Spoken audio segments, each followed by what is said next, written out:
Welcome to Mind Shock. This is your host, Bruce McGuire, and we are tackling the recent Joe Rogan experience. Episode 2000. Wow. You really got far here. 2204. Matt Walsh and Joe Rogan. We're not going to go over the full podcast because they talk about political crap and all that stuff. We're going to be focusing on the moon landing segment to see if Matt Walsh has learned anything from his rant, rant on the moon landing, where he might have racked up more fallacies than any human in the history of existence. I mean, wow. And we're going to see what Rogan brings to the table. Now, Rogan has long been known as a flip-flopper on many issues. A lot of times he just takes the contrarian position. I mean, I don't know if he's just trolling for the sake of trolling, because sometimes he just takes the opposite position. Even, I mean, I don't know what his position on so-called climate change is. But for example, when Candace Owens was on, he just took the opposite position of everything she said just for the sake of it. I might actually do a logical analysis on that one, because that was pretty embarrassing for Rogan. But who knows how many of these are Illuminati humiliation rituals for Rogan, and even Matt Walsh. I mean, Matt Walsh was once seen as this beacon of logic and reason with his documentary, What is a Woman? Where supposedly he could utilize logic and reason, and then we got his meltdown in his rant on the moon landing, where it appears he threw all logic and reason out the window. I mean, he used worse arguments than people claiming men can be women by sheer force of will and imagination. So it was quite interesting. As always, if you find the MindShock podcast interesting and informative, you can donate to our PayPal, help support the podcast, help support logic and reason returning to a world where it's quickly going extinct, as is evident whenever Matt Walsh talks about the moon landing. Just check the link in the description. You can also become a YouTube member right here on YouTube. Help support the channel that way. Make sure you subscribe, like, and share. Twitter, Facebook, Reddit, Patreon. Patrons do get priority for case topic, logical analysis, co-podcast, or requests. You can also be a guest in the podcast depending on your tier. Questions, comments, theories, thoughts, suggestions, rebuttals, debunkings of any kind. Leave them in the comment section. Okay. If you're not getting notifications, like and comment more, and you can also sign up for the free tier on Patreon, and you'll get updates that way, because obviously YouTube does not do a good job with that. So let's just listen to a clip from my analysis on Matt Walsh. I actually played this on a live, and I forgot how funny this was. But I'm just gonna play this real quick.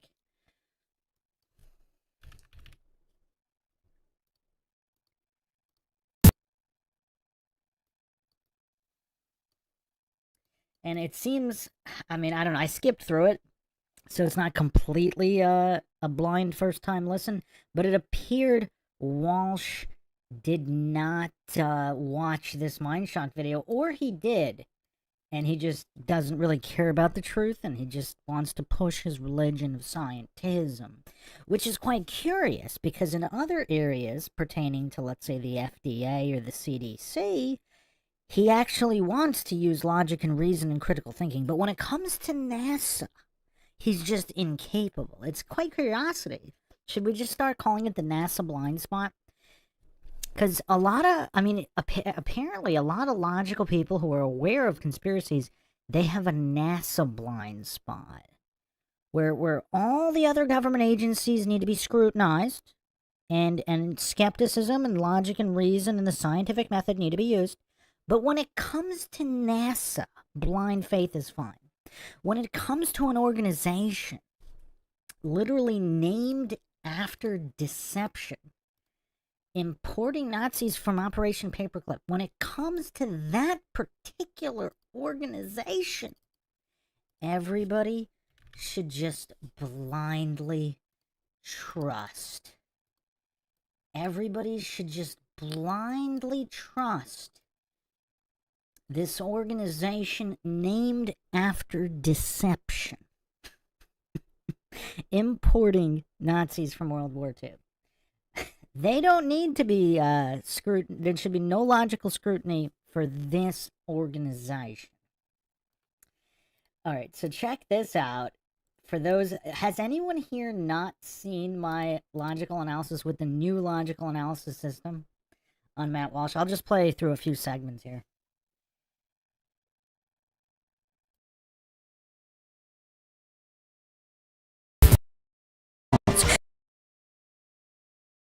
Dang.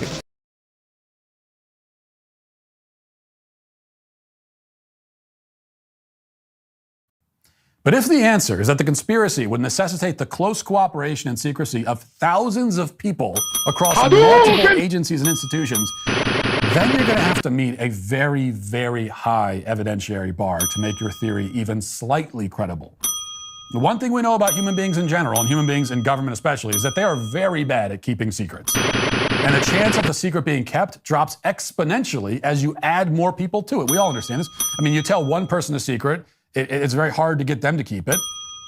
Tell 10 people, and it's extremely difficult to get them to keep it. 1,000 is basically impossible.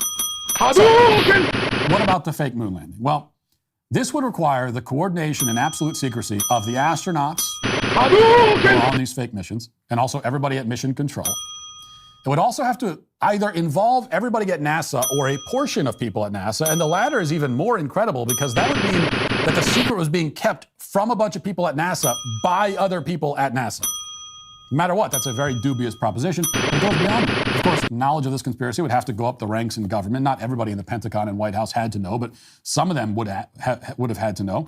And already we have multiple governmental entities working together on this and keeping the secret for decades without a single leak.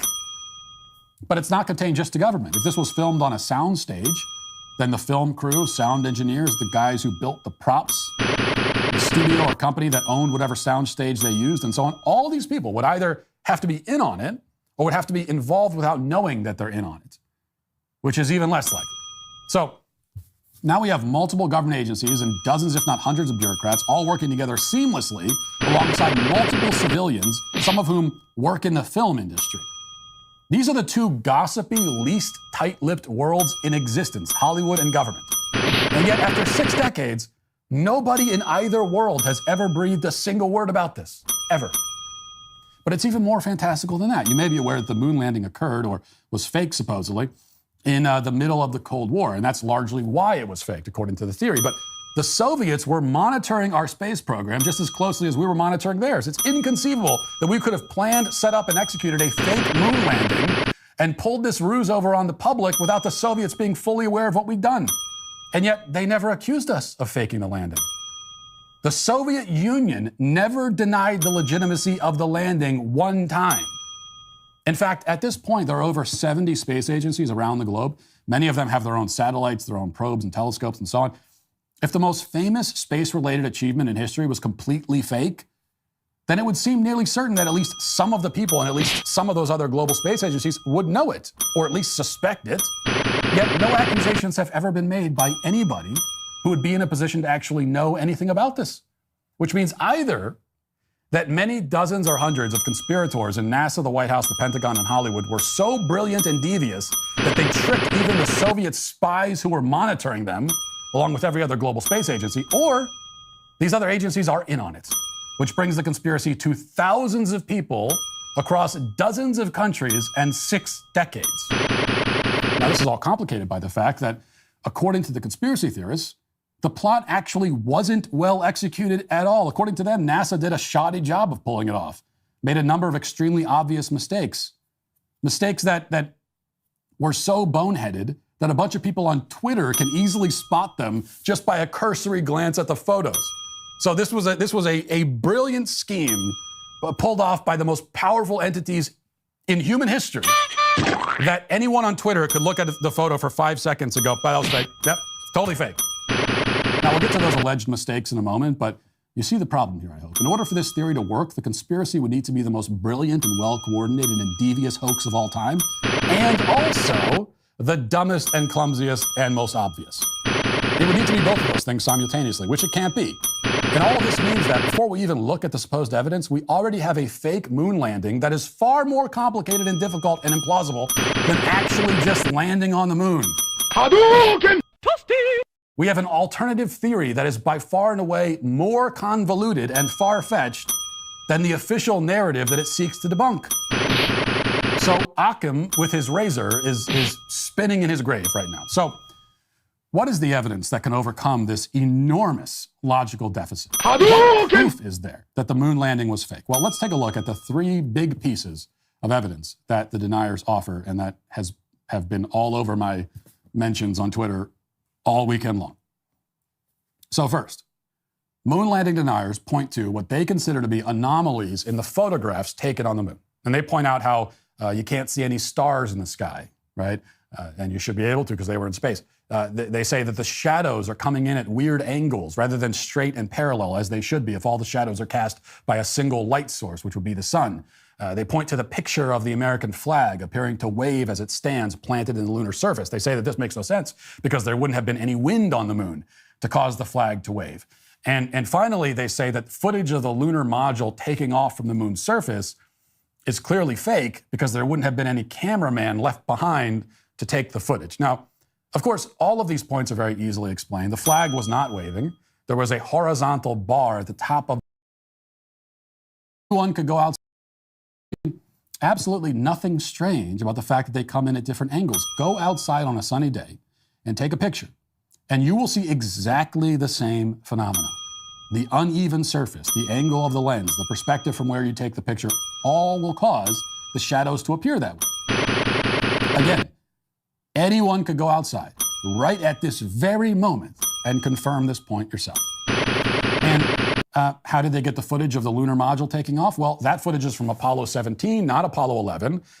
They left behind a camera that was controlled remotely from Earth. And the reason why we didn't get that footage until Apollo 17 is because they tried it on 2 or 3 other moon missions and it didn't work because it's sort of difficult to pull off a remote-controlled selfie on the moon.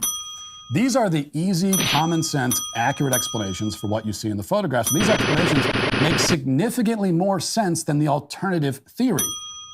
Okay, if they were going to go through all this trouble to fake the pictures, why would they neglect to add stars to the sky? Like, wouldn't that be the first thing you do if you were faking a picture of outer space? Why would they pretend the moon has wind?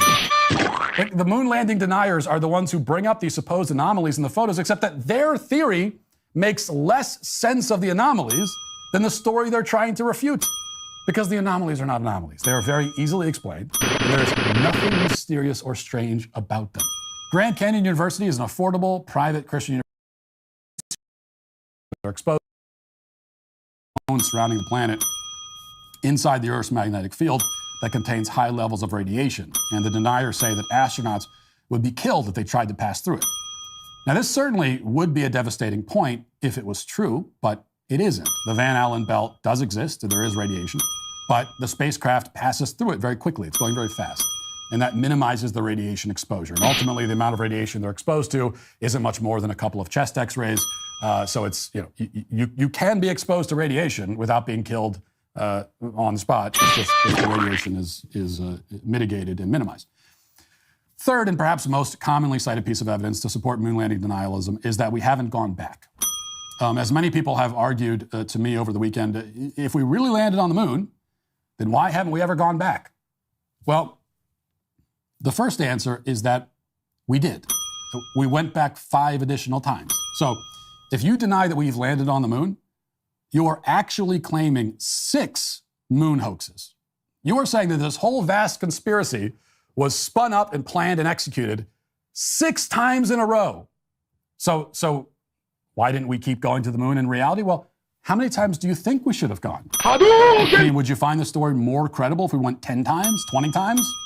If you deny the first 6 times, will you suddenly believe it if we go another 6 times? Like, it's completely arbitrary. Well, we only went 6 times. How many times should we have gone? I don't know. 17. The real reason we stopped going to the moon is that it's expensive. And it's complicated. And it's dangerous. Now, it's not as complicated as pulling off a moon landing hoax 6 times. But it's still, it's complicated. People died to get the Apollo program off the ground. Space travel is fraught with risk. And as a country, we have lost the will to endure the cost and take the risk. It's true that, if you were alive in 1970, you probably would have assumed that by the year 2024, we'd be landing humans on the moons of Jupiter right by now. But just watch any science fiction film from the 60s and 70s to get an idea of where people thought we'd be by the 2000s. We didn't get there. Why? Well, because we lost interest. And we slipped into decadence and boredom. And now, to top it all off, IQ scores are declining and people are generally becoming less competent and less skilled. In 1970, we were sending rockets to the moon. That's true. Do you know what else we were doing? We were flying commercial supersonic passenger jets that could make it from New York to London in 3 hours. And if you were on one of those jets 50 years ago, you would have assumed that by 2024, we'd have the technology to go from New York to London in 3 minutes. Right? Instead, we went the other way. The fastest passenger jet today that's operational will get you there in about 7 hours. Okay? Our technology seems to have regressed. Is that proof that the Concorde never existed? Does that mean that supersonic air travel was a hoax? No, it just means that the supersonic air travel was, again, expensive and difficult and cumbersome. And it came with extra risks. One crash of a Concorde jet, which eventually happened, was all it took. And the whole supersonic air travel industry was thrown on the scrap pile, and that is where it has stayed up until now. We did not build off of it. We didn't continue in that direction. We just went backwards. It's a sad story. It's a story. And for those that can't read the screenshot, I can't believe he went to the Concorde. That's like saying because some random smart car comes out that's so much slower than a Ferrari or a Bugatti, that means technology is going backwards. And I mean, it's mind-shocking that he's this brain dead. He couldn't spend 2 minutes, or his handlers or his team or whatever, searching hypersonic. I mean, they're smashing airplane speed records all the time. I mean, shattering them by huge amounts. I mean, the technology is just going straight forward, like with everything. And I mean, just the goofery of picking that just because mass air transit is not using hypersonic planes doesn't mean the technology isn't flying forward with incredible leaps and breaking speed records all the time. I mean, just the level of goofer here. I'm almost done here. I just wanted to play this before we get to the Joe Rogan segment.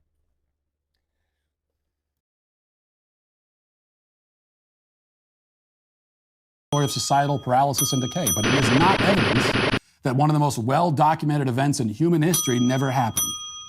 In fact, there is no evidence that the moon landing never happened. There is, again, zero evidence of this elaborate cinematic hoax.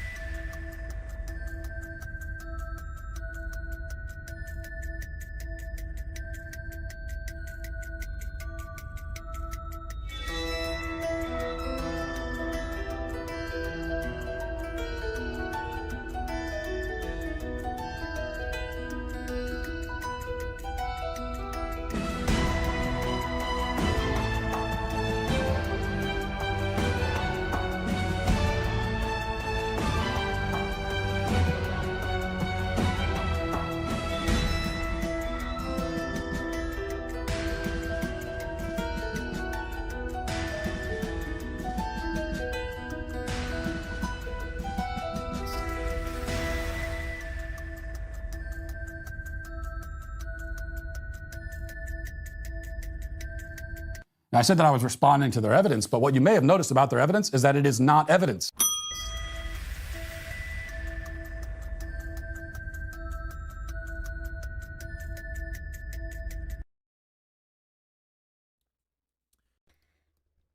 And for those new to the subject, I mean, is there any of it? Obviously, he's shifting the burden of proof here. One is not called upon to prove a negative.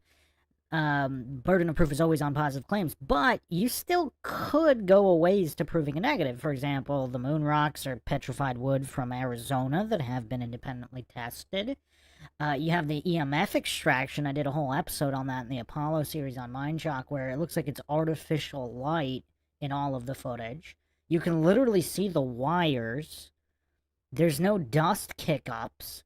I mean, NASA's own simulation and basic common sense would tell you, if the moon really is 1/6 gravity, everybody should be jumping 6 times higher. Now, the life support pack, that adds a little bit of weight, so it wouldn't be a full 6 times. It would be a little less.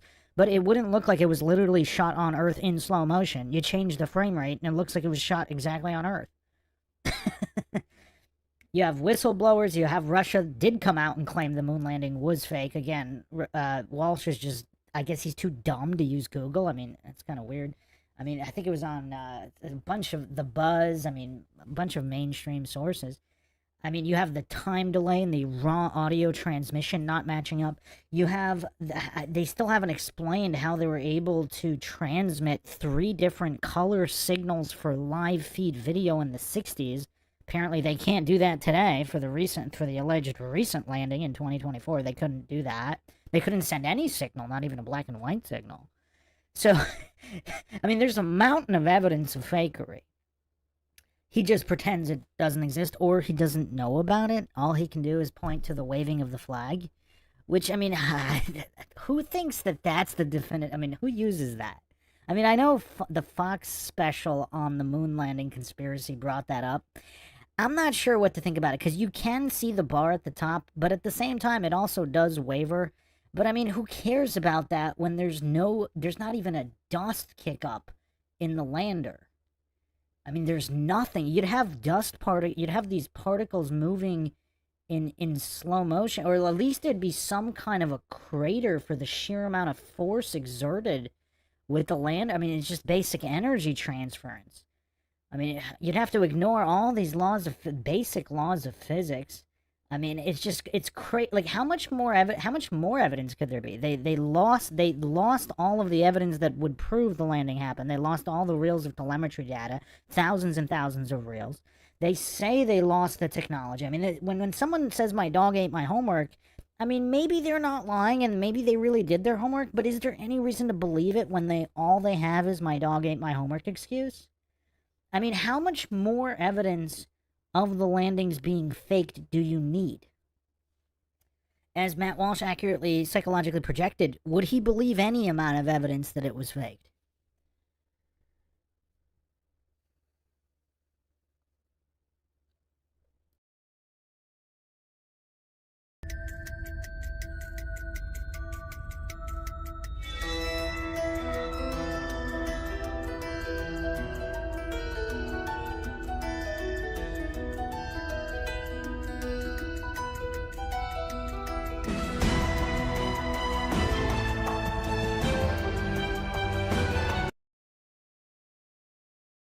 Analysts have is a few easily debunked qualms with the generally accepted narrative.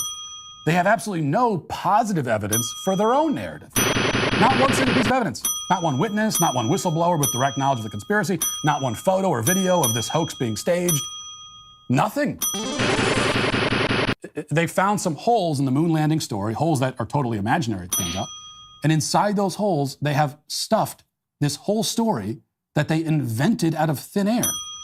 Which is a problem because the moon landing hoax theory is not just a denial of something that happened, right? I'm not asking that you prove a negative. I'm not asking you to prove we never went to the moon. What proof is there that the moon landing was fake? What proof is there that the moon landing was fake? What proof is there that the moon landing was fake? The moon landing hoax is an assertion of an entirely different event that they claim did happen. And so what I'm saying is, where is your evidence that any of that happened? You have no evidence to indicate that this event occurred. None at all. Zero. Now, the moon landing, on the other hand, has reams and reams and reams of evidence. There are hundreds and hundreds and hundreds of photos and videos from the surface interviews with the astronauts who went there, footage from other lunar probes that have gone to the moon or orbited it. There's even a laser reflector that was left on the surface. You can bounce a laser off of it today. This is a real experiment that can be conducted right now today to confirm that the reflector was left there. Now, it'll take much more sophisticated equipment than the average person has laying around, but many people with the equipment have done the experiment, because it measures the distance between the Earth and the moon at any given time, and have confirmed this. Are they all in on it too? Has the conspiracy grown even larger now? Now, if all of this is not enough to believe that we landed on the moon, then fine. But that means you also have to deny pretty much every historical event that has ever occurred. There is more direct evidence of the moon landing than there is of almost any event that happened prior to the mid-20th century. We have more direct evidence of the moon landing than we do that George Washington existed. And yet, if I claim that George Washington's existence was a hoax, you would expect me to present extremely compelling, direct, positive evidence of the hoax. And if I had none at all, you would laugh in my face, and deservedly so. Skepticism is healthy, but flatly denying a historical event in favor of a pet theory that has infinitely less evidence to support it than the event you're denying is not skepticism. It is dogmatism, which is the opposite of skepticism. And that's why there is no evidence of the moon landing that will ever convince the deniers. We do have to give Matt Walsh's subconscious credit here, because his psychological projection is so accurate. Because there's so much evidence that they faked it. I mean, he's so clueless, he doesn't know that they were bouncing lasers off the moon prior to the moon missions. Like, he's this utterly clueless about just basic history of alleged moon exploration. Now, obviously, we don't know what exactly they were bouncing off of, but even according to the official narrative that he believes, the official narrative is that they were bouncing lasers off the moon prior to any manned moon missions, first of all. Second of all, if the moon is a solid object that can be landed on, you don't need humans to send land to. If the probes are legit, I'm not claiming they are, but he's claiming they are.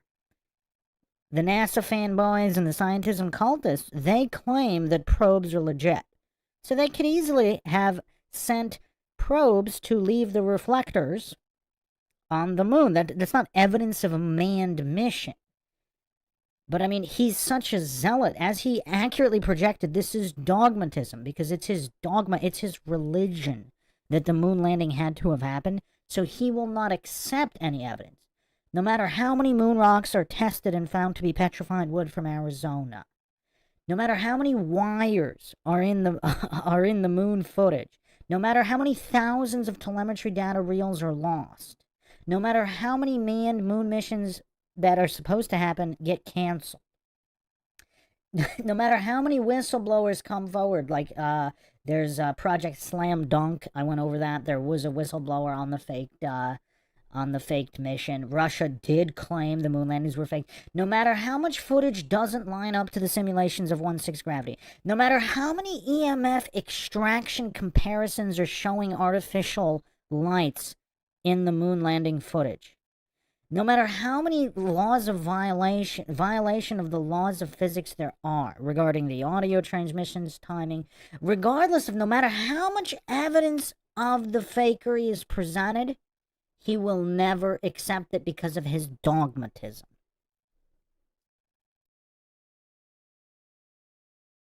No matter what you show them, they can explain it away with some totally ad hoc, arbitrary wave of the hand. Like he just did.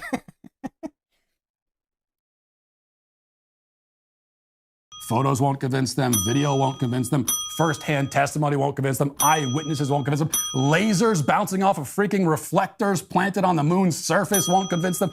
Nothing will. They have chosen to deny everything ahead of time. And in this case, what's being denied is one of the greatest achievements in human history.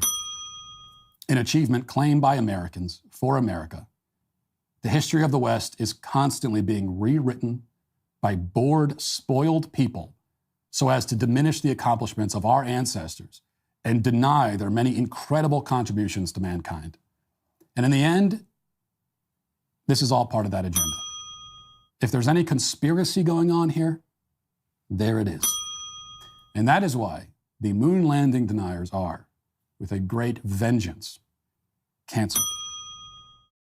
The final score is tabulated based on a weighted average. The baseline score counts for 40%. The fallacy per minute rate, 40%. The FPM rate is calculated based on the total amount of fallacies committed throughout the entire duration of the debate. Super fallacies count for 10%. Regular fallacies, 5%. Fallacy combos, 5%. The weighted average determines the final score. Highest score wins.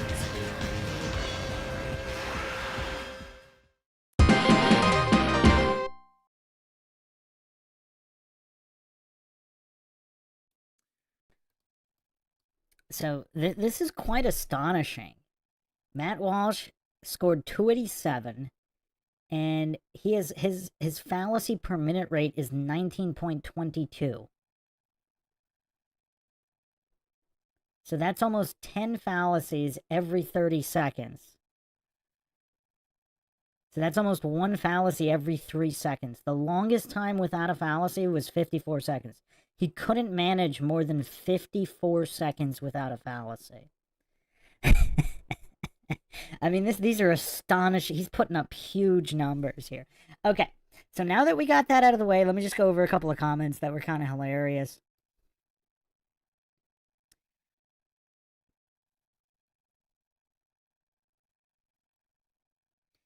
Awesome Town Matt says, Walsh acts like the lefties he makes fun of when it comes to emotional issues. Ironic. Hypocritical also. Awesome Town Matt also asks, did Rogan address that he was a denier, then not, denier again, or act like he was always a denier? I don't think he ever talks about that.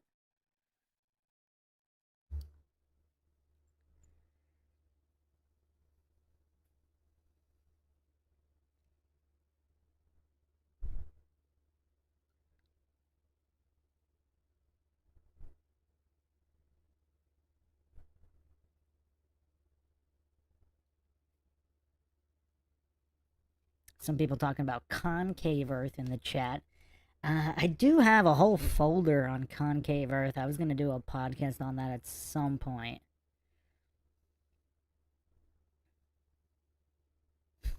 Awesome Town Matt says, Bruce, didn't you hear Matt? There is zero evidence, so stop showing evidence. I mean, it's just kind of astonishing how supposed... I would like to actually hear like guys like Ben Shapiro. I wonder what... If somebody told Ben Shapiro to make a video in support of the moon landing, I would actually be surprised if he used arguments this dumb. I'm kind of curious as to what arguments he would use, though. Because even in his pro-injection stance, I mean, he uses dumb arguments, but nothing this flatlined like Matt Walsh.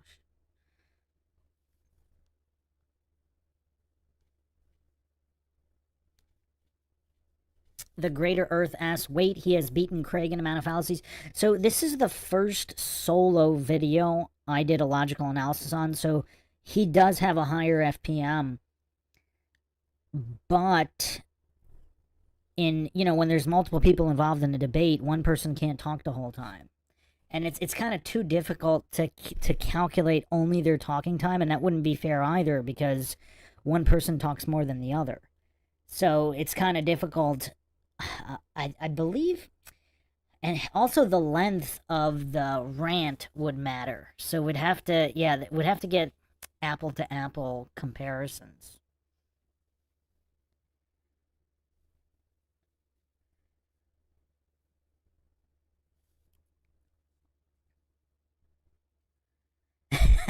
Greater Earth says, is this the final boss of fallacious reasoning? I'm not sure. I don't know whether it should be him, Craig, Sartain.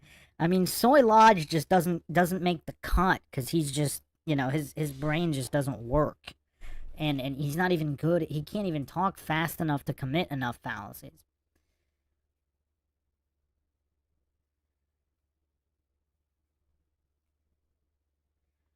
Greater Earth says he doesn't seem like a dumb guy. I think he's just lying.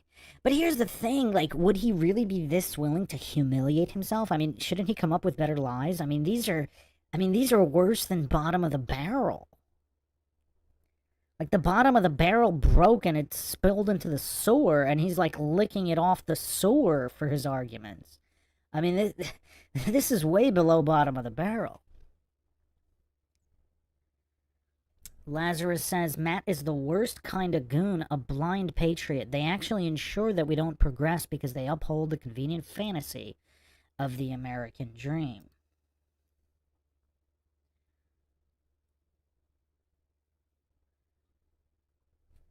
The Greater Earth says, there's no way Matt is as dense as Craig. It's suspicious to use this many fallacies and still be breathing. Oh, man. Okay, hold on a second. It's possible Craig is a super genius who's just the greatest actor ever, and he's the only actor who can successfully go full retard. It's possible. I'm just throwing it out there. Let's not dismiss that possibility. Because if he was just too good of an actor for Hollywood, and there are just some deep pockets here to promote Flat Earth, so they want to create as many Flat Earthers as possible, why wouldn't they hire a guy like Craig? Because if he's just that good at going full retard, I mean, Craig is going to create more Flat Earthers than anybody out there. So if there is some kind of concerted effort to sow strife and discord to facilitate a one world government, a new world order coming on the heels of some kind of societal collapse where people don't trust any government entities at all, did they call upon the one and only Craig of Fight the Flat Earth for their cause? All right, let's get into the Joe Rogan segment here. What everybody's been waiting for.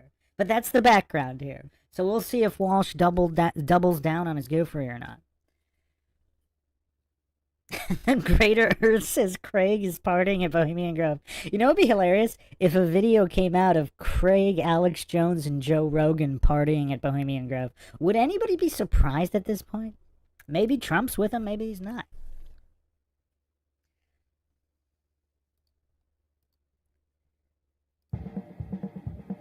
Joe Rogan Podcast, check it out!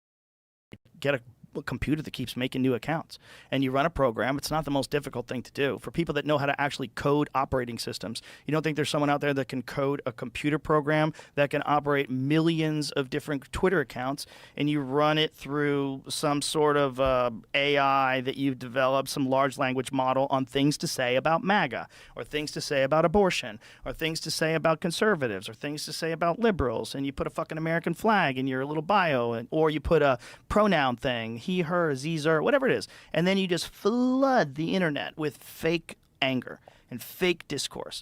And you lie about people, and you, anytime there's a post about anything controversial, you insert something in there that gets people even more riled up. You could get people, you could swing the vote. You could swing the vote in one way or another, especially with fence sitters, with people that are not sure, like, I don't know, is Trump really the answer? And then you get online and you see all this hateful shit, or you might get on a MAGA forum and you go, oh, they are eating cats. He was telling the truth. ABC's biased. And you could swing it one way or the other. And I think they're all trying to manipulate it.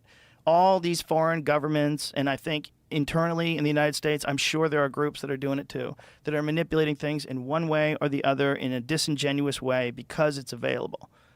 And I don't know how to stop it. I think the only way for you to not personally be really affected by it is you have to understand that it exists, and then you have to recognize that, you know, some of these takes are not even real human beings. So instead of saying, Jesus Christ, people really think that way, go, maybe not. Like, maybe this isn't, maybe there's a few people that think that way, but you're being led to believe that it's a huge movement of people, when it might not be. But the problem is when it, even if it's fake, people are so stupid that even if it's a fake thing, that becomes a bit of a movement online with fake dumb people will jump in there, and then it'll become a real thing. Yeah. Like, you aware of the free bleeding movement that 4chan pushed? Yeah, I think I heard of that. But then it became kind of real, didn't it? It became real. That's what I'm saying. Or flat Earth is the same thing. It became a joke. If people were fucking around at first, we've known the Earth has not been flat for a long ass time, and then But now that's totally real. now it's totally real. Now there's massive groups of people.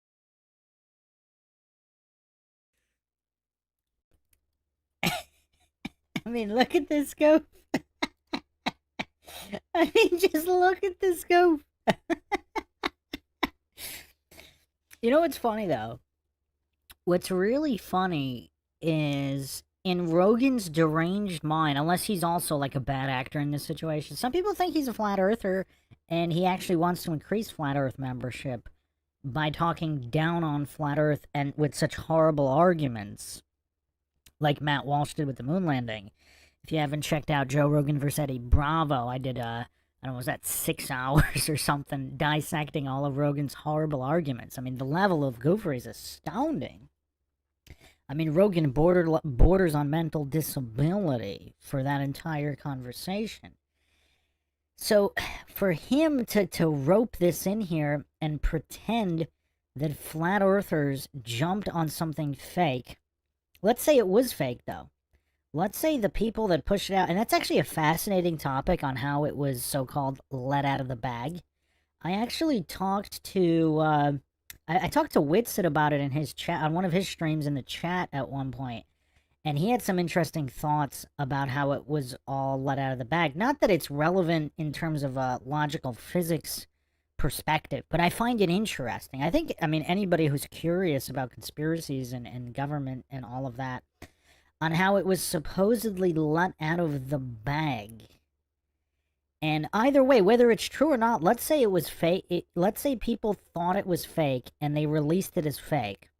But if it's real, which again, you have people out there doing infrared, you have people out there doing laser tests, you have people going out there doing all sorts of things.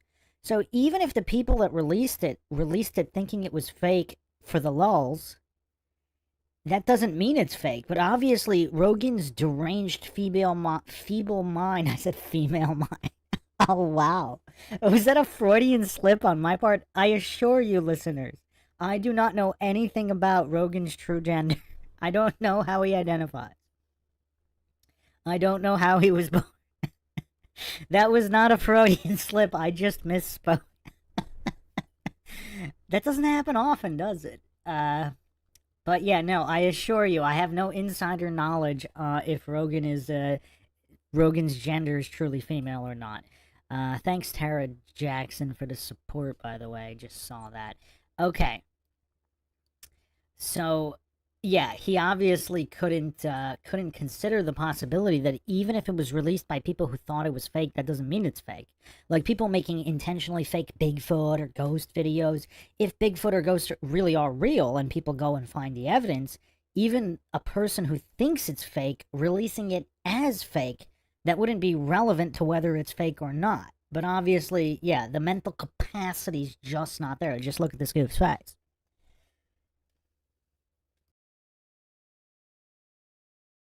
People to think the Earth is flat. Which isn't, I can't. I can't. I don't know how that, yeah. Yeah, you can't. But the thing is, that's how dumb people are. That you can have a fake thing and say it enough times, and enough people will jump in and be on board with it, and then it becomes a real thing.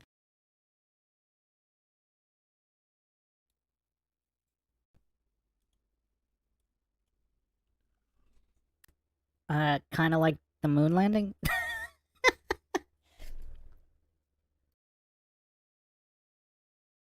And then you don't even have to like use propaganda anymore. These morons are doing it for you. The thing that gets me about the flat Earth thing is because I didn't realize that it was a real thing until, I don't know, a few years ago.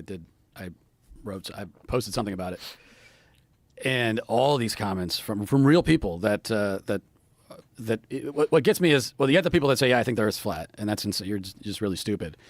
But what I was more fascinated by the like 80% of people who. 80% of the flat Earth crowd, 80% of them, their take was, well, I'm not saying the Earth is flat, but I'm open to it. So I'm open to the possibility. How are you? I get it if you're just completely stupid and you got sucked into this cult thing, but what I don't get is how can you be on the fence about the shape of the Earth?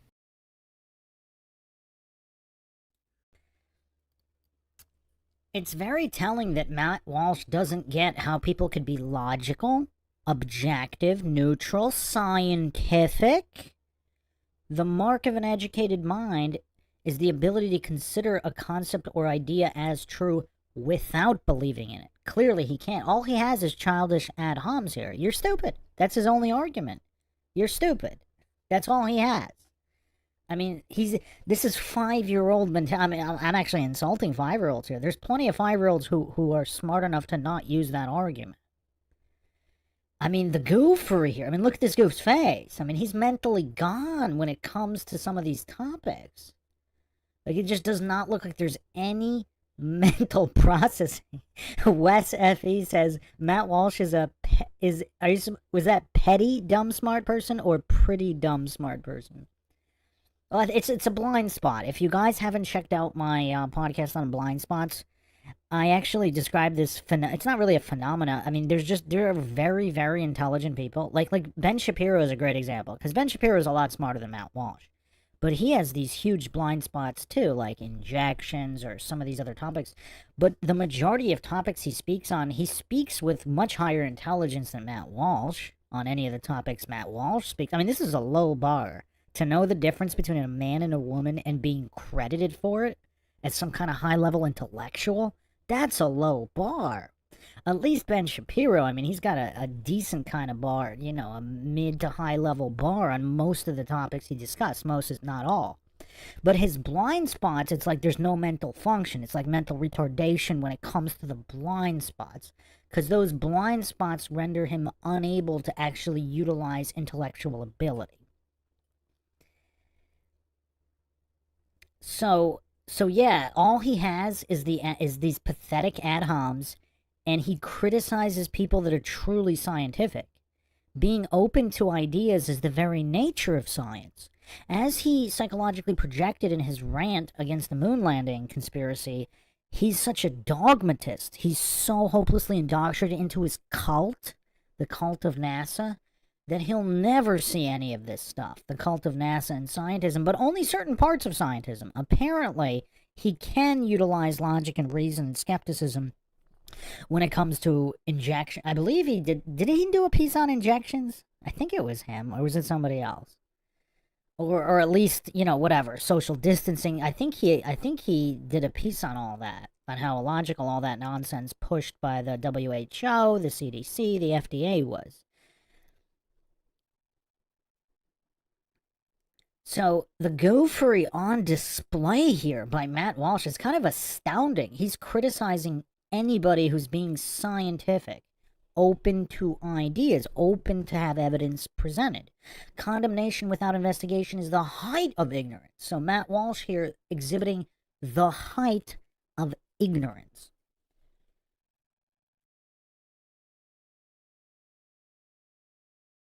Well, it's just people that really are not educated. That's number one. And no surprise, Joe Rogan's so utterly clueless, he doesn't know the difference between schooling and education, between indoctrination and education. Because he's that utterly clueless. He's that much of an authority-worshipping cultist in general. It's Rogan's actually the opposite. Rogan's like this clueless. He's got like reverse blind spots, where everything's a blind spot, but he's almost like an idiot savant in certain topics.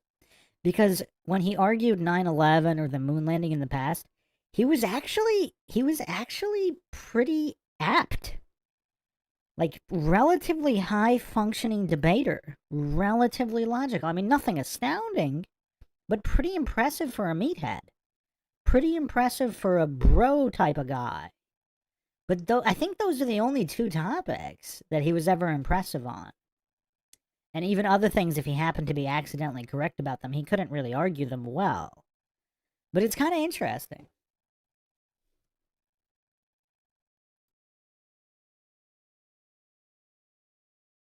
and people that believe that there's a collusion that's so large that all of the space agencies from Japan, from China, from Russia, all of them are liars.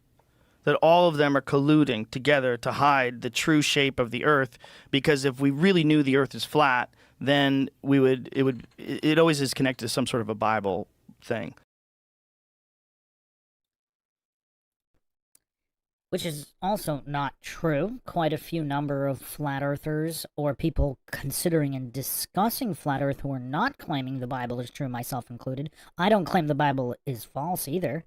I mean, clearly a lot of it seems to be true, but I'm not claiming it is. I'm not claiming it's the word of God either. I mean, it was printed. I'm clearly not going to put blind faith in King James for his version and the removal of all these other texts, the Apocrypha. I mean, so many books removed, like the Book of Enoch. I mean, all of these incredible books with a lot of knowledge removed. So clearly I'm not claiming any of that. But the goofer here, I mean, is it possible Rogan is this dumb? We need to do a poll. Because I'm not sure. Is it really possible Rogan is this utterly clueless, or is he acting? Let's do a poll. I'm curious as to what everybody thinks here.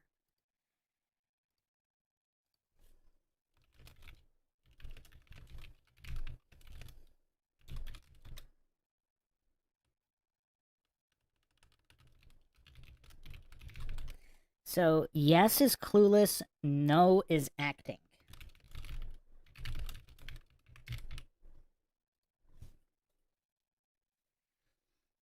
What do we got, people? 'Cause, I mean, it's so hard. It's so hard to determine whether he's genuinely this dumb or he's acting.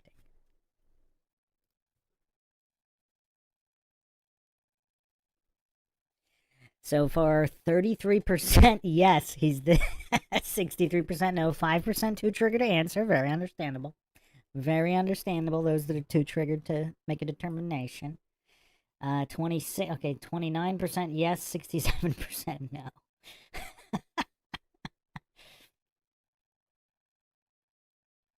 Wes FE says Matt has potential if he remains honest. Well, you think Matt Walsh is really this clueless as well? We need to do one on... Well, at the end, we'll do one on Matt Walsh. The Greater Earth said Rogan was on top of things until deGrasse turned him. Neil deGrasse Tyson. Neil deGoof Tyson, one of the goofiest bastards in the history of scientism, in my opinion. Wouldn't it be hilarious if Neil deGrasse Tyson was on this podcast with them? I think Rogan would have been too terrified to bring this topic up, though, if Tyson was on. Groupthink Skeptic says he's like a windsock and goes with the wind. He doesn't remember past positions.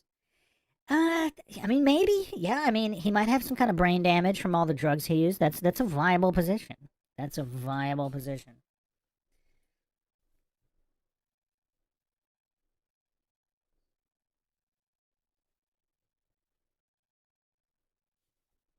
Alan J with very difficult question. Who's dumber, Joe Rogan or Matt Walsh? That's a tough one, my friend. Oh, that's a tough one. Beastly in the chat says Rogan knows it's flat. Just look how stressed he gets when Bravo brings it. Well, I think that's because first, Rogan knows that Bravo would beat him up.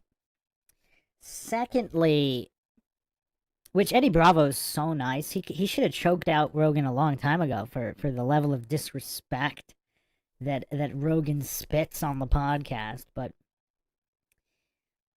I think he gets stressed out because he knows he's too dumb to argue with Eddie Bravo. Regardless of whether the true shape is, regardless of whether Rogan believes one or the other, Rogan knows he's too dumb and he looks horrible whenever engaging with Eddie Bravo.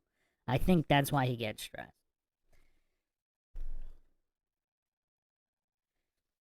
Haley in the chat, welcome back. I don't think I've seen you in a little bit. Also, quite a few people in here who've been absent from a number of lives. There was someone earlier here I hadn't seen in a bit. Oh, that was...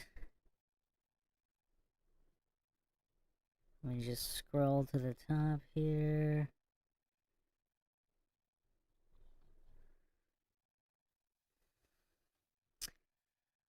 Okay, so I'm going to close the poll here. 24% think Rogan is genuinely clueless, or 25%. 73% no, he's acting dumb, and 3% too triggered to answer. South to West in the chat. South to West. Haven't seen South to West in a bit.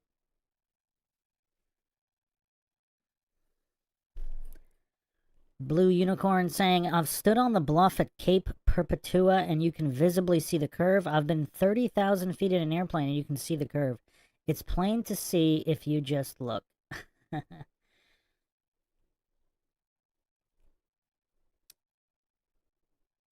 Blue Unicorn, was that like a satirical post? Because nobody claims that you can see the curve at that height in an airplane, because that would be too close to the surface. And you're also looking through curved windows. There's cameras mounted on 100,000 plus feet hot air balloons where there's zero curvature, first of all. Second of all, the true horizon is not the apparent horizon. So whether it showed a curve or not, that wouldn't prove anything because that's not the true horizon. Just like you can see train tracks touch in the distance. Have you ever stood in between train tracks and looked towards the horizon? You can see them touch, right? They touch because you can see them touch. You realize how silly that kind of an argument is?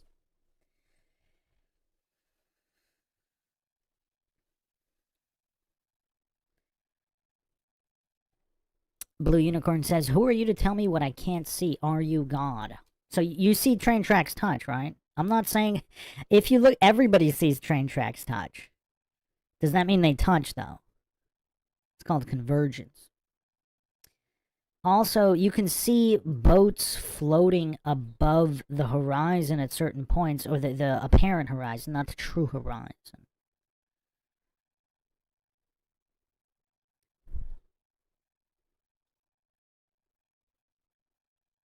Blue Unicorn, if you're interested in the topic, check out the logical analysis I did with Bryant Myers. Because he brought up most of the usual arguments, and then I brought up why they wouldn't prove a globe either. Or the globe is just incredibly larger.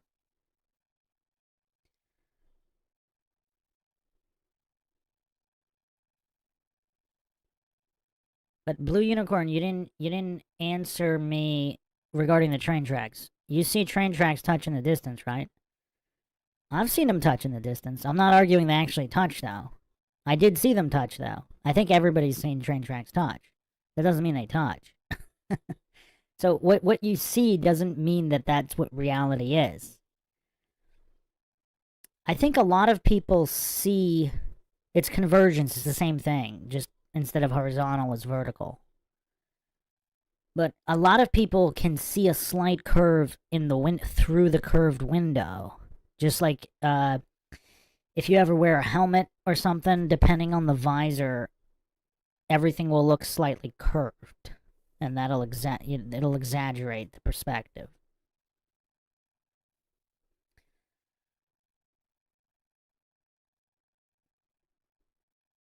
But yeah, if you take a video of from the top of whatever mountain, you could even take a 360 video, and if you put the lens corrector, the perspective corrector on it to remove the any kind of lens effect, like in 360 mode, it will fisheye, and it'll do all sorts of weird perspective things.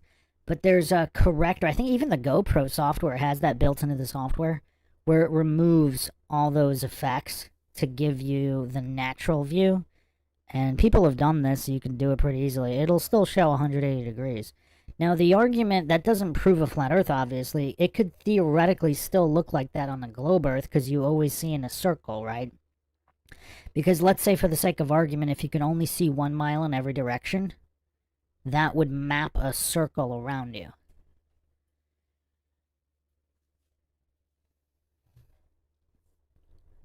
Yes, Blue Unicorn, lenses are not flat. Yeah, that's why you can... they will make that's why convergence is a thing. Even your eyes are not flat, right? Okay, let's continue here. But yeah, if you're really interested in the topic, check out the Bryant Myers. It's 9 hours of analyzing all the arguments.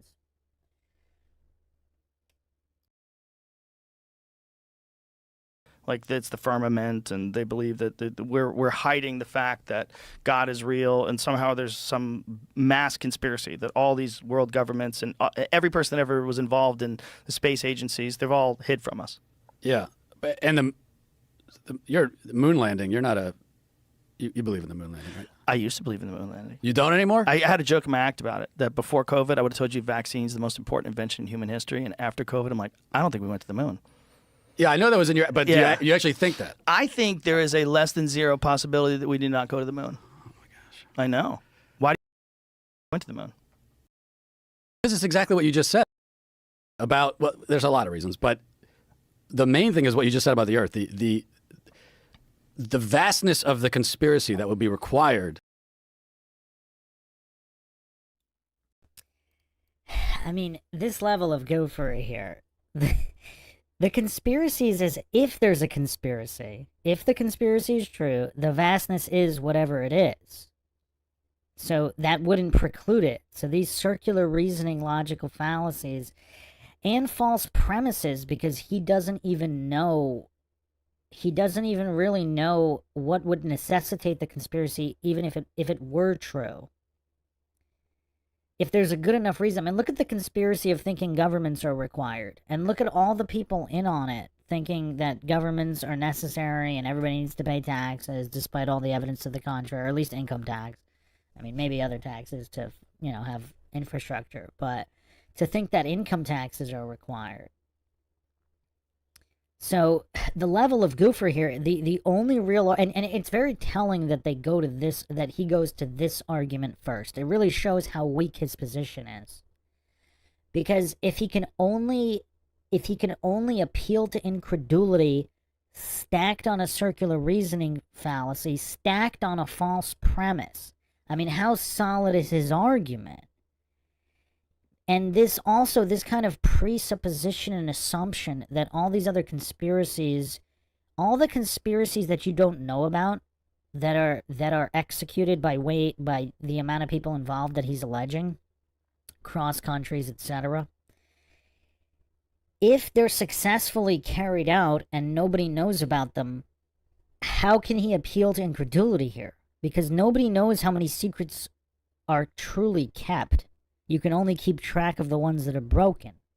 I mean, this is logic 101, but Walsh just can't grasp it, which is very interesting.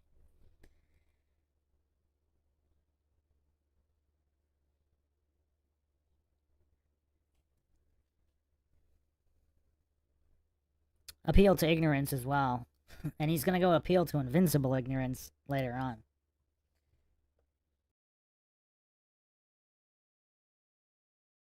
To fake that, it's so vast that it's a lot more incredible to believe that we faked it than to believe that we just went and going to the moon. It's a massive achievement, but I think the greatest human achievement of all time.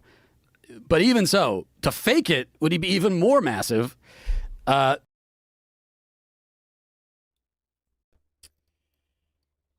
I really think he stole this argument from Neil deGrasse Tyson, because Neil Tyson's the first person I've heard to make the argument, and I literally laughed out loud. I did a blind reaction video to Neil Tyson on a few different conspiracies, and if you just go to the MINDSHOCK channel, you can look up Neil deGrasse Tyson Logical Analysis, or Dunning-Kruger Champions Neil deGrasse Tyson. His arguments are just so ludicrous. It's easier to go than to fake it. So my question is this. If that's true, why don't they shoot Ghosts of Mars on location? Or is it only easier to fake going to the moon and it's not easier to fake going to Mars? But in that case, why don't they shoot all of the movies set on the moon? Like that Superman movie, what was that? Superman 4? The Quest for Peace? Do they fight on the moon? I'm not a big fan of the Superman movies. I don't remember. Does anybody in the chat know? Is Superman 4 The Quest for Peace The one where they fight on the moon. Why didn't they shoot that on location if it's so much easier to go than to fake it?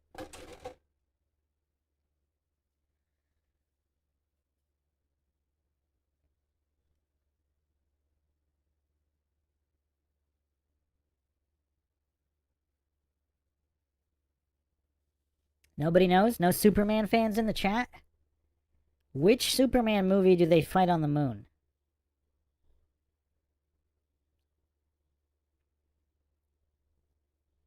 Superman is dead?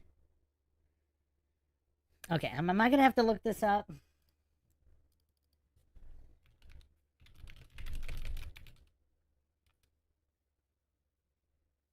Okay, it was Superman 4. Yeah.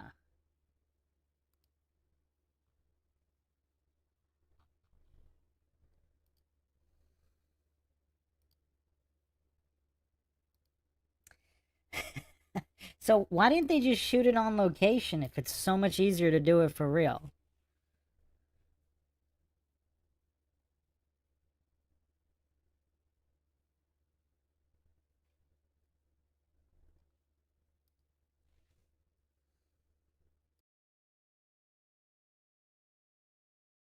Because not only would you need all of these space agencies and all the different whatever people in American institutions to be colluding, but you'd also need foreign governments, including adversarial foreign governments, who at this point certainly would know we faked it.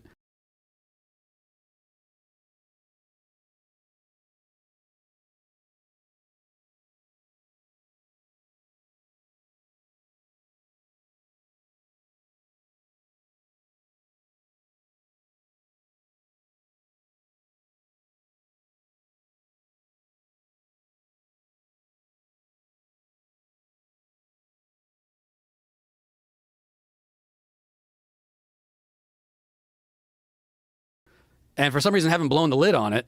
So they're letting us like take this achievement that they know. Like, why haven't the Russians come out and said all those things you're saying are true? Right. I don't argue with any of the things you're saying. But one of the things that I think you have to consider was, if it's not possible for human beings to safely go through the Van Allen radiation belts and out into deep space without much protection, and face the temperatures that are on the surface of the moon, which get up to 250 degrees and 250 degrees below zero in the shadows. There's no environment there. It's hostile beyond belief. Micrometeorites are flying into the moon all the time. They're flying through space all the time. We've never had a single biological organism go out into deep space, past the Van Allen radiation belts, and then come back to Earth and come back alive, except human beings during the Apollo missions. Every single space station mission, every single space shuttle mission, all of them are inside 350 miles from the Earth's surface. The only time human beings have ever been past that and through the Van Allen radiation belts was the Apollo missions. And we were the only humans that were ever able to do that. The Russians never figured out how to do it.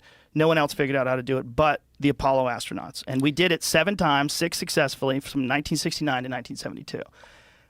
If you said to me, do you think that they could fake the moon landing today? I would say no. I would say no. People are going to be able to track it. It's very easy. They have satellites.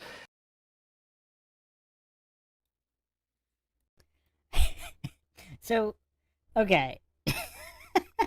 I mean, the level of goof right here. They have satellite. Who has satellites? What private civilian has satellites? NASA has satellites. And most of the goofs, like Walsh, they're going to believe whatever they say the satellite data shows. They're going to believe whatever images are produced. So does Rogan...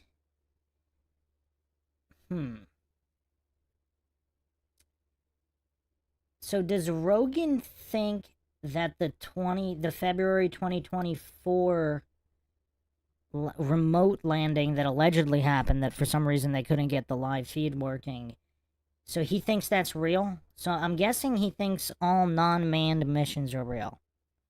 So he thinks all the Mars stuff is real, and I'm assuming, because he's saying that they would get caught faking it.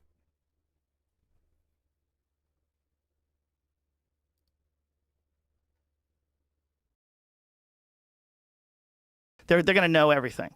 But in 1969, the technology was so crude that when they first showed the Apollo 11 landing, they didn't even show a direct feed to the networks. So like if you're on CBS News, you don't get a direct feed. What you do is you point a camera at a projection screen. So that's why You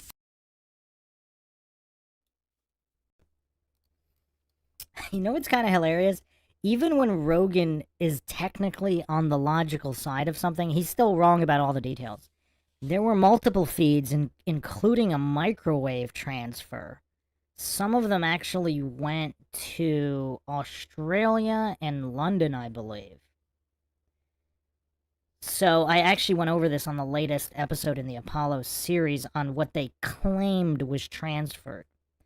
And again, imagine the size of the tower. Like, look at all the equipment you need just to broadcast a news clip down the street.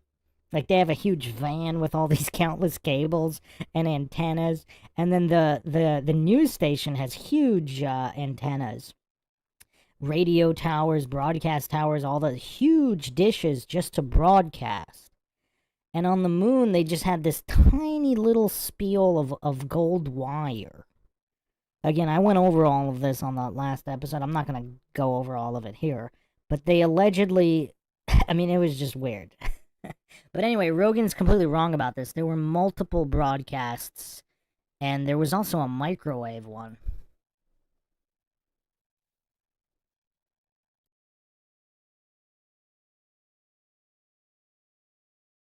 film looks so shitty. The camera is pointed to a projection screen where you see the astronauts jumping around on the moon. And you see this weird, grainy, third-generation image, right? And we did it, and we have never done it since. And we've always said we're going to do it, and no one's ever even come close. No one's ever even gone into deep space since 1972. We also haven't been trying. We haven't been trying.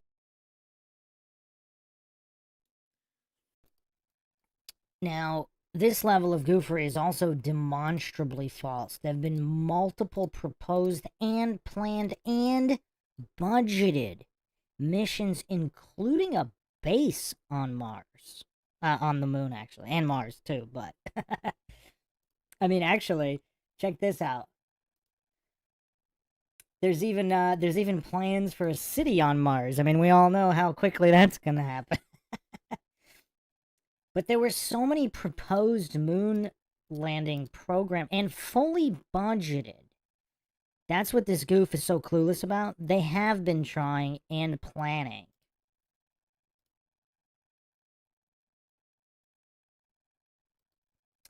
I actually went over this. Which episode did I go over this on?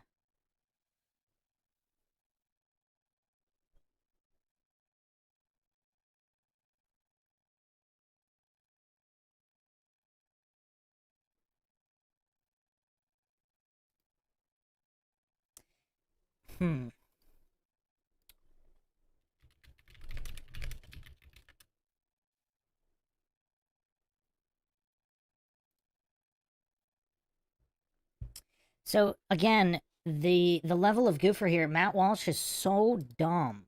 He can't even go to Wikipedia.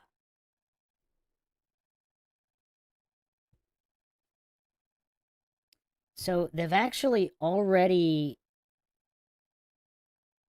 budgeted the 2025 Artemis program crewed mission to the moon and a sustained presence by 2028. Now, what's funny is that as early as 1958, they actually had a 21-person underground Air Force base on the moon, $7.5 billion by 1968. Yeah, I'm just gonna put this all on the screen just to make it funnier on how utterly clueless Matt Walsh is. I mean, like, how is he not embarrassed to be claiming they haven't been trying when not only, I mean, all the plans were made and they even got budgeted to do all this. And he's saying nobody was trying? Like, what the level of goofery required here to say what he's saying with a straight face. Like, how is he not humiliated to look this dumb? Like, why would he is he really just being paid that much that he doesn't care if he looks this stupid? Like, what does everybody think about this?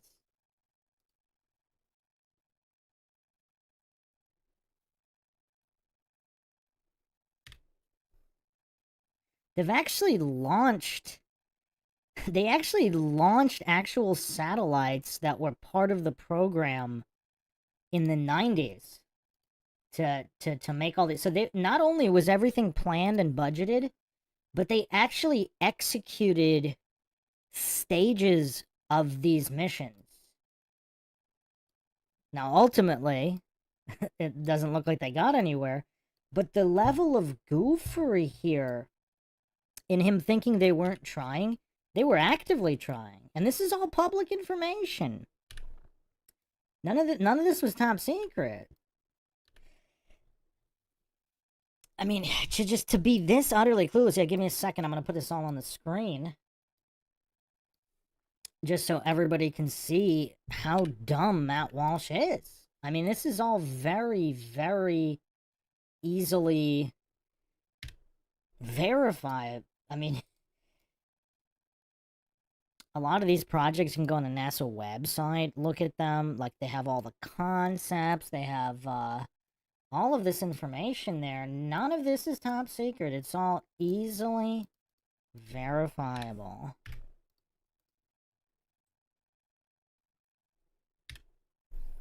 All throughout the 90s, early 2000s, or even 80s. It's actually, there have been all these planned missions and that got budgeted. I mean, where'd that money go? All throughout the 60s, 70s, 80s, 90s, and 2000s. So imagine how utterly clueless you have to be to hallucinate that they weren't trying as some kind of a cope to justify it. Because every other technology has moved forward. And his cope is he has to pretend they weren't trying. I mean, this is like a kindergarten article, right? Or argument. They're like, yeah, I can do it. I just, I don't feel like it. I don't wanna. I can, but I don't wanna. If they could, they would. All right, so here are all the receipts. Again, I mean, this is so easy to verify quite quickly. We have here the 58 Lunex project. That was the Air Force plan. 59 Project Horizon. U.S. Army's plan to establish a fort on the moon by 1967. June 8th, 59, U.S. Army's Ballistic Missile Agency organized a task force called Project Horizon to assess the feasibility of constructing a military base on the moon. So they've been trying for a very long time to put a base on the moon. Not just get humans up, but an actual base they were trying. So Matt Walsh's hallucinatory cope here. I mean, this is some of the most humiliating arguments ever mounted. Then there was the 1984 Johnson Space Center Lunar Outpost.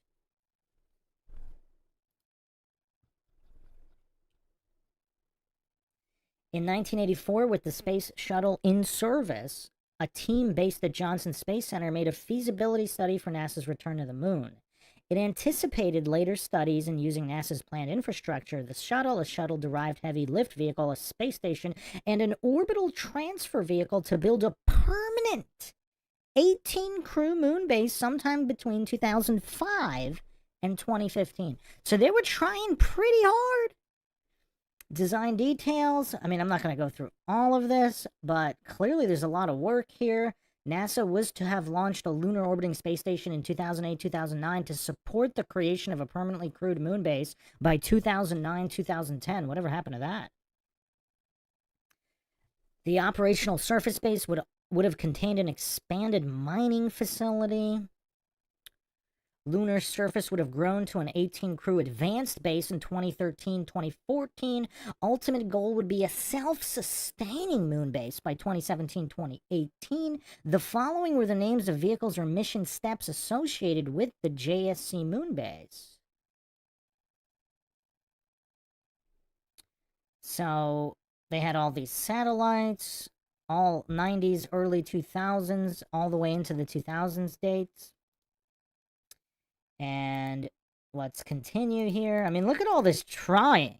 Look at all this trying. I mean, that's a lot of work. I mean, we're talking thousands, tens of thousands, possibly hundreds of thousands of man-hours of trying not to just go back to the moon, but to establish a base there. And Matt Walsh, so utterly clueless and ignorant of all of this.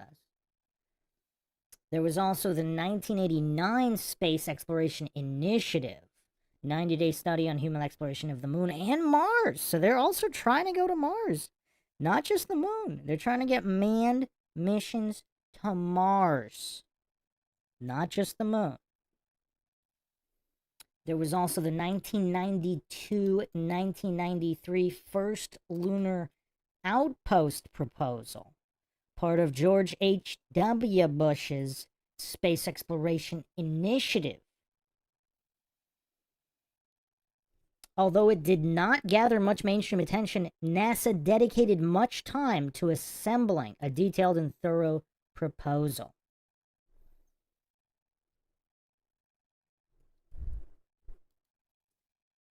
Then we have the 1993-1994 International Lunar Resources Exploration concept.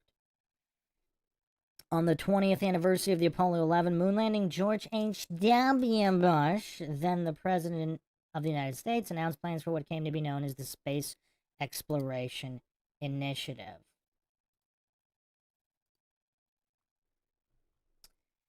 And, I mean, you could read all about this, all the plans here. I mean, look at all this work they put in. I mean, it's just crazy. I mean, not just the U.S. I mean, you have Russian contribution with rockets. I mean, they did all of this work. They were trying pretty hard.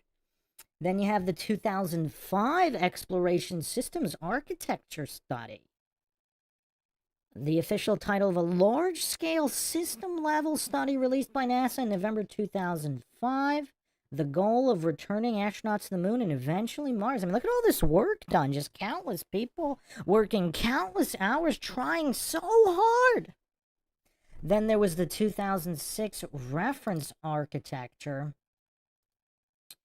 I'm a little behind on putting all this on the screen. Oopsies. Yeah, so I was just reading all those. It's on the screen now. I was a little slow on getting the images on the screen. Again, anybody can look all this stuff up. None of this is top secret. It's all on Wikipedia, all on NASA's own website.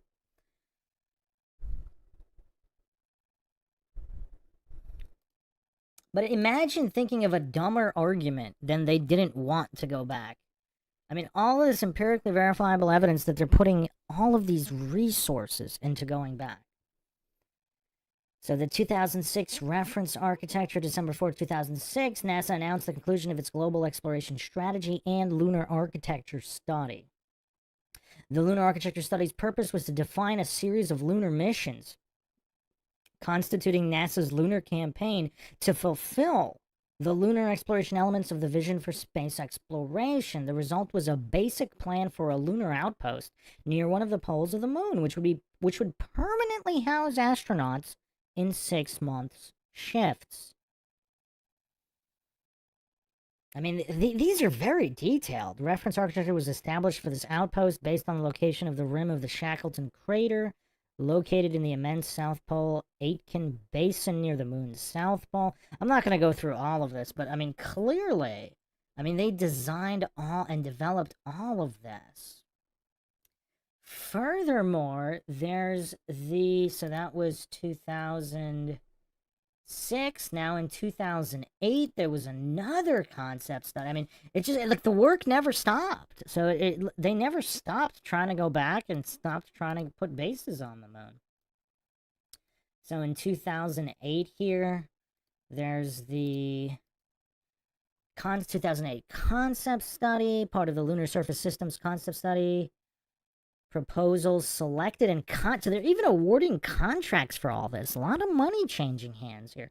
Then there was the 2010-2011 Surface System Concept Review, studying lunar surface systems such as habitation systems, ISRU, rovers, power production and storage, systems to meet science and exploration objectives, and safety systems.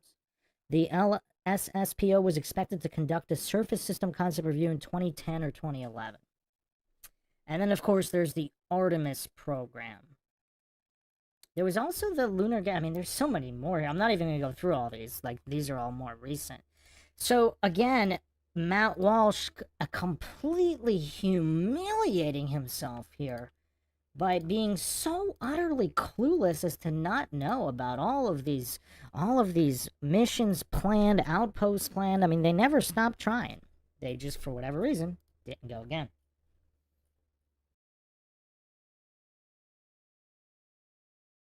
But we always talk about going back, including Herbert Walker Bush talked about going back, George W. talked about going back. They all talk about going back. But again, not just talk. I mean, they're funneling billions and billions of dollars into research and development of full-time outposts, etc.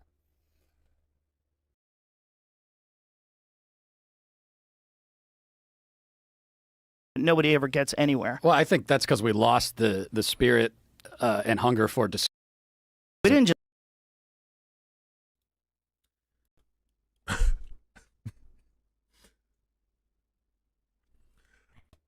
Wow. Lost the hunger for discovery? At which point was it lost? Through all these decades and billions of dollars of developing permanent bases on the moon and Mars? At which point was it lost? This goof believes they're sending rovers to Mars. Where was it lost?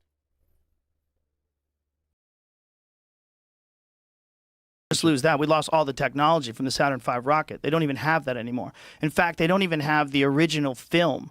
They erased all the original footage of the Apollo missions. So you just have copies of everything. You could develop the technology again. You can do all that. Sure you could. If you can get through the Van Allen radiation belts into deep space with human beings and have them safely come back. But I think what you're describing to me, all that does is highlight how incredible the achievement was. If they did it. Right, if they did it. But I don't, well, here's the main point.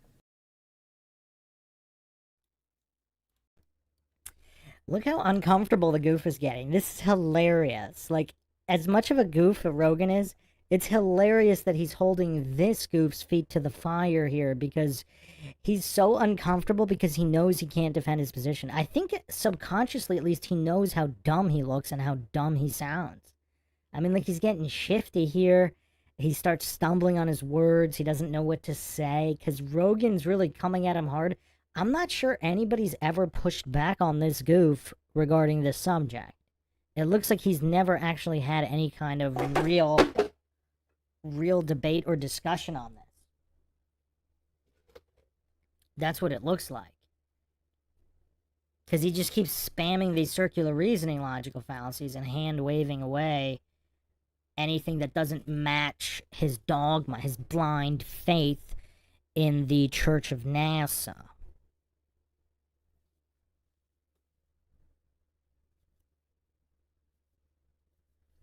And again, this goof if this goof believes they're sending rovers to Mars, and even the Artemis mission that supposedly landed on the moon, even though there's no video or there was no live video feed, rather, in February 2024. So clearly there was a will and a desire and the budget, not to mention every decade there's billions being poured into developing technology for permanent moon bases. This goof is this clueless he doesn't know that?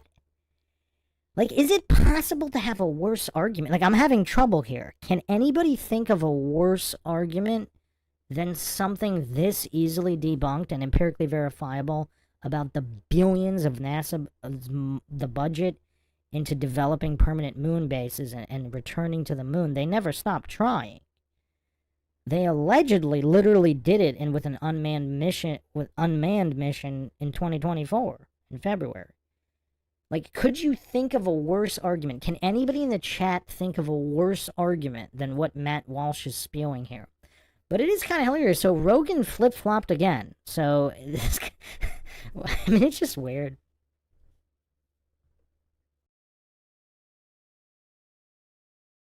There's no evidence, because saying that it was a hoax is an assertion of a. It's not. You're not just denying an event. You're asserting a whole other event. Okay, it looks like this was a script because he has no new material. It's like I don't know if was he MK Ultra'd? Because it seems like his brain is not capable of even having a intellectually honest conversation.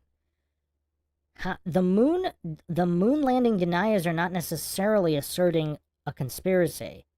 They're asking for proof, and all he's doing is shifting the burden of proof, which is a logical fallacy. Not all there's plenty of moon landing skeptics who are not specifically asserting, I mean, theoretically, if we're going to take Joe Rogan at his word, he's a skeptic. He's not really believing either side. He just thinks it's weird the way it went down, regardless of whether it's real or not. So, I mean, has anybody heard anyone argue in favor of the moon landing worse than Matt Walsh? I mean, I don't think I have. They weren't trying to go where obviously they were, over the decades, pouring countless billions and countless man hours and engineering hours into planning manned missions and permanent moon bases. So clearly wrong. He couldn't be more wrong on that. And then now he's just shifting the burden of proof. And it's also a hasty generalization and cherry-picking logical fallacy, because he's talking about certain conspiracy. He's avoiding providing evidence for the landing and focusing only on a small group of people, not just the regular skeptics. He's focusing only on the group of people that are saying, oh, the government faked it, which even if that were their position, once again, logic 101, the burden of proof is on the one making a positive claim. One is not called upon to prove a negative, that they didn't go. So even if the conspiracy claiming it didn't happen is not a positive assertion, imagine being this brain dead. I mean, Matt Walsh is heralded as this some kind of logical intellectual. He doesn't know what a shifting the burden of proof logic about. Saying something didn't happen is not a positive claim. That is a negative claim, and one is not called upon to prove a negative. Saying it was faked is a positive claim, but that's not a true claim, because they're saying the real claim, the base root claim, is that the moon landing didn't happen. Because he's saying it did happen. Even if the conspiracy theorist is asserting that the NASA faked it, that's not a real positive claim. This is also a diversion fallacy and technically a semantics logical fallacy as well, because he wants to get lost in these muddled definitions of within the cherry-picking hasty generalization logical fallacy stack. So he wants to get lost within a fallacy stack of another fallacy stack. I mean, this is crazy.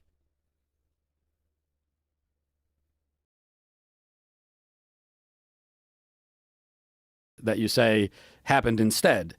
And there is evidence that we went to the moon. Now, someone who's a skeptic might say it's not enough evidence or it's not good evidence. There's like evidence. There's eyewitness.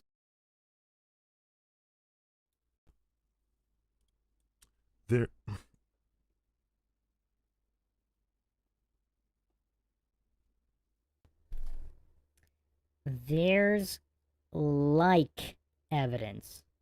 Did he turn into Valley Girl? There's like evidence. There's not evidence. There's like evidence. He went Valley Girl, really? That's where he's going. He's going Valley Girl for this defense.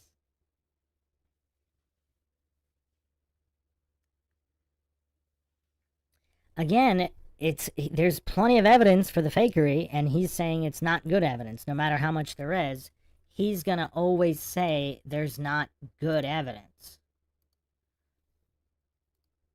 So again, NASA's own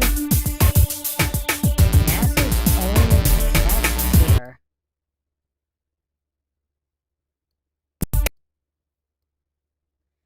show what kind of how it would look on the moon. So clearly, and you could see all the wires and the footage. I mean, there's so much evidence of the fakery, but he's just gonna deny it, as he accurately projected.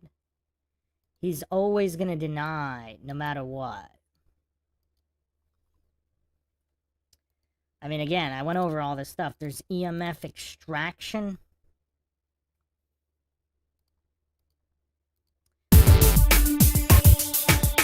Whoever has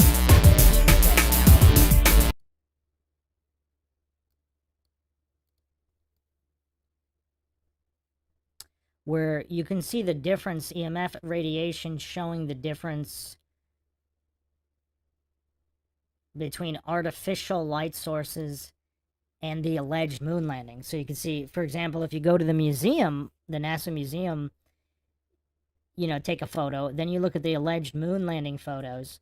We're not talking about the live feed from the projector, because I'm not sure how that would read. But the raw images from NASA, they all show artificial light.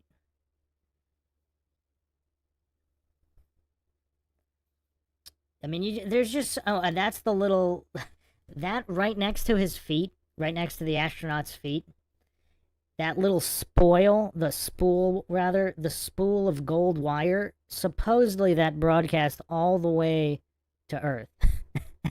when you need something far more massive to just broadcast down the block of a news station. So yeah, I mean, it's pretty crazy. I mean, just the amount of evidence of fakery. Not that you need the evidence of the fakery. You need evidence that they went, and that evidence is not provided. It's my dog ate my homework excuse, and goofs like Matt Walsh hallucinate that that's perfectly fine. My dog ate my homework is perfectly fine. Then, of course, you have the raw audio transmissions, which don't add up, and the amount of delay.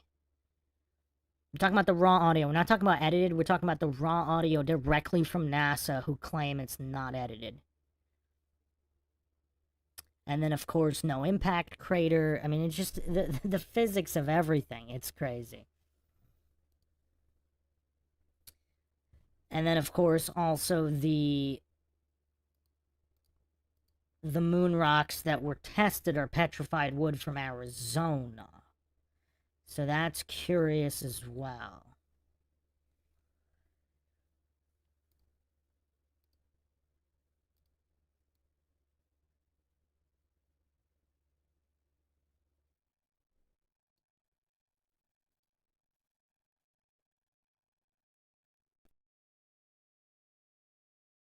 There's people that went and came back and told us. There's footage. There's a lot. Okay. There is evidence. Okay, but there's no evidence of the hoax. Like, no one has come and said, "Here's my affirmative evidence that this hoax happened." What? Did he miss every single documentary? Did he miss every single internet write-up? There's countless people offering evidence that it was faked, including engineers and physicists, mathematicians. I mean, there's countless people have come out and said it was faked, and here's the evidence. And there were even whistleblowers, which he pretends there weren't for some reason. Not that a whistleblower proves anything, right? The whistleblower could be lying.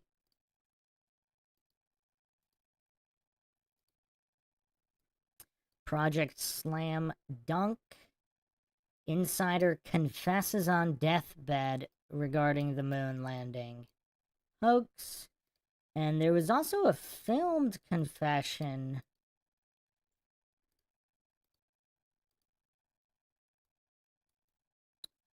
of, I believe, the guy's son.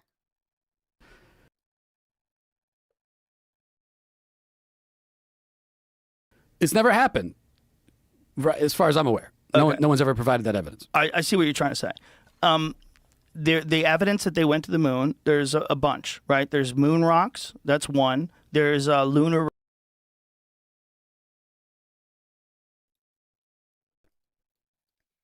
So, a couple issues with the moon rocks, because, first of all, again, how many moon rocks have been allowed to be independently tested?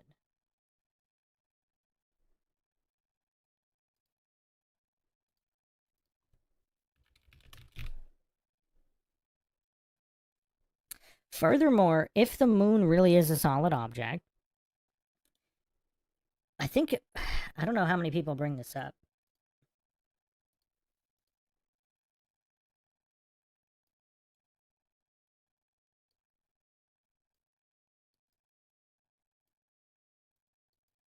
So the moon rocks that were tested are petrified wood from Arizona. But if the moon really is a solid object, whatever pieces of the moon could have fallen to Earth in any number of ways. So how would that prove that humans collected pieces of the moon?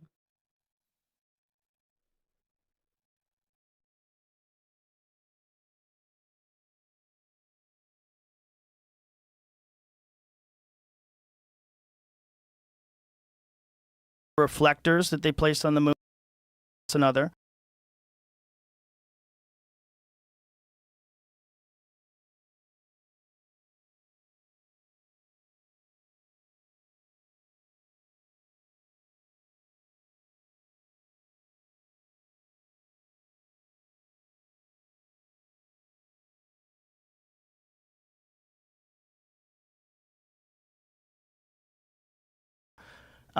And there's a couple problems with those. First of all, the Soviets put laser reflectors on the moon as well. And also, the moon itself, in many places where you shine lasers on it, it bounces back by itself. The reflective quality of the moon, the reason why the moon is so bright and white in the sky when the sun hits it, there's a certain amount of, you get a certain amount of bounce back off of different things with lasers. There's some photographs that are interesting. What was it? Was the India? What was the one where they got the most high resolution photos of the lander? I'm looking at Wikipedia right now of all third-party evidence of the Apollo mission. One of the things that's interesting is they gave a moon rock to, was it a prime minister of Holland? Is that what it was? Which one was the moon rock they gave that turned out to be petrified wood?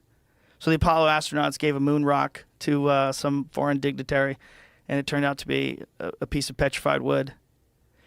They do have samples of moon rocks that came from the moon, but we also have those on Earth. And in fact, Werner von Braun in 1968, I believe, went to Antarctica. There's all these photographs of him in Antarctica. Antarctica is a great place to take moon rocks because Antarctica is just this gigantic sheet of white, and you can spot the meteorites in the ground. So this is the photo. I mean, this is from what? What is this from? What is the... So this is an Indian Space Research Organization's, I don't know how to say that word, Chandrayaan-2 orbiter captured images of NASA's Apollo 11 and 12 landing sites and lunar modules from 100-kilometer altitude. Apollo 12 image, astronaut boots tracks are still even visible. Due to the recent interest in another post I shared, decided to download to view the raw imagery. So that looks like there's some kind of thing on the moon. It's pretty good evidence. It is evidence that something's on the moon. It's not evidence that human beings went to the moon. See, we have things that are on the moon. We have things on Mars right now. Well, I think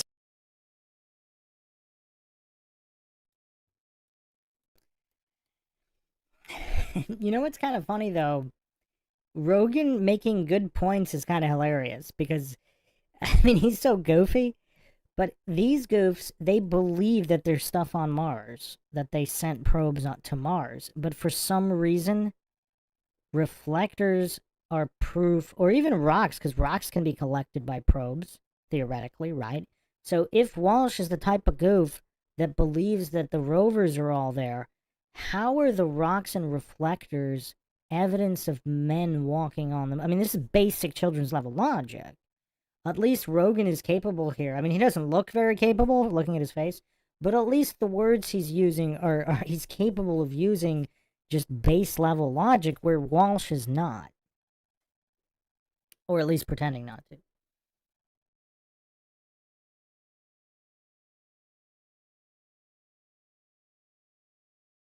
Things that were, we'd shot things into space for sure. Yeah, but it's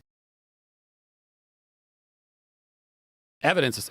It's not proof in and of itself, but it is evidence. Listen, I'm not saying we didn't go to the moon. What I'm saying is the subject is complex. And it's not even a little complex. It's really complex. There's a documentary called The Funny Thing Happened on the Way to the Moon. This guy, Bart Sibrel, he's been obsessed. He was a guest on the show, too. Been obsessed about this his whole life and absolutely believes that we never went to the moon. And there's enough shit that you go, okay, if he's right about any of these things, it's weird. One of the things was some of the photographs of the moon, they ran through one of those AI detectors that can tell you whether or not something's false or artificially generated. And it showed different images from, I think it was a Chinese satellite of the moon. They said this is legitimate. But then it got to these Apollo images, and they said these have been doctored. This AI Who said that? This AI program that All they the ran, images or a few of them? a few of them. But then other ones were found to be authentic. I don't think so. I think they only ran a few images through. See if you can find those, Jamie. Find what they did. Again, this is not saying that we didn't go to the moon. It could be, and this was a fact with the Gemini 15 program, where Michael Collins, there was a photograph of Michael Collins that they took in one of his training exercises, where he had those packs that they put on where they can move around while they're doing moon walks, or not moon walks, space walks outside of where they're connected by a tether. And he was like in this harness and manipulating this device. And what they had done is taken a photograph of him training, and then someone, probably some overzealous PR person, had taken that photograph and then blacked out the background and tried to pass it off as a really clear photograph of him out there on a spacewalk, which is probably very difficult to get, right?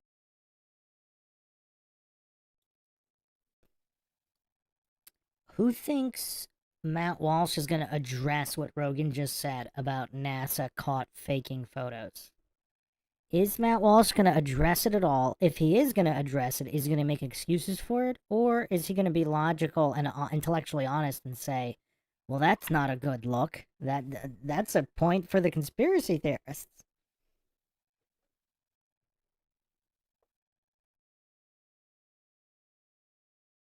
Right? You'd have to have another person at the camera, frame it right. They had this photo. They're like, look, he did it. Let's just pass this off as the real thing. Which is, you're also talking about the Nixon administration, where they were just full of shit constantly. If you remember, this is where he tried to Yes. claim it was from, which is a Russian video. I don't Yeah. know. So there's different video where they ran it through, and they said it was real, and was it a Chinese program? But when they ran the American ones, the American images, they said that they were doctored. Again, it doesn't mean that we didn't go to the moon, but it does mean, okay, there's that. That's weird. Have you ever seen the Apollo 11 post-flight press conference? Yeah. It looks like a hostage video.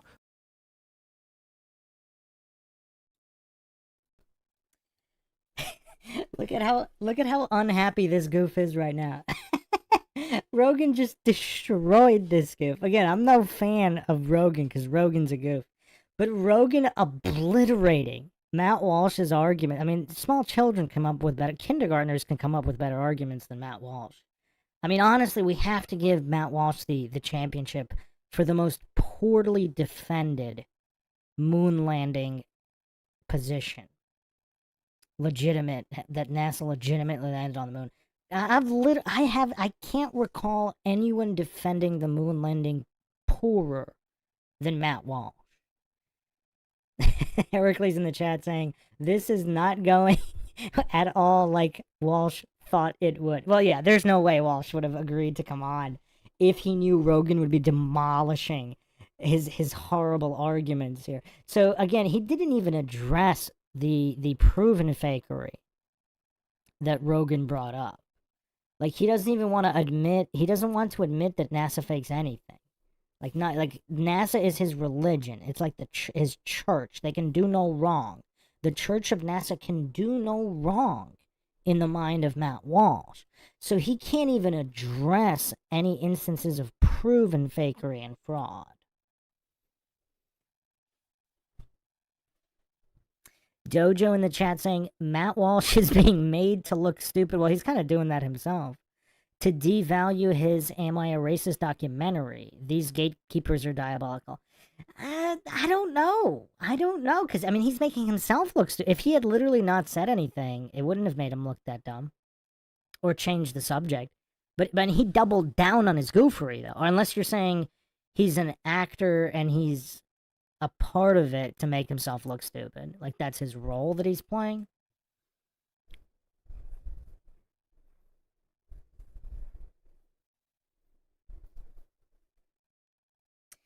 Let's see what kind of mental gymnastics and cope he spins for the press conference.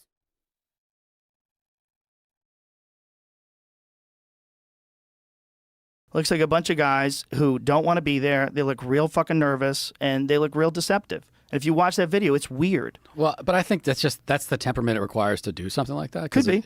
It's based.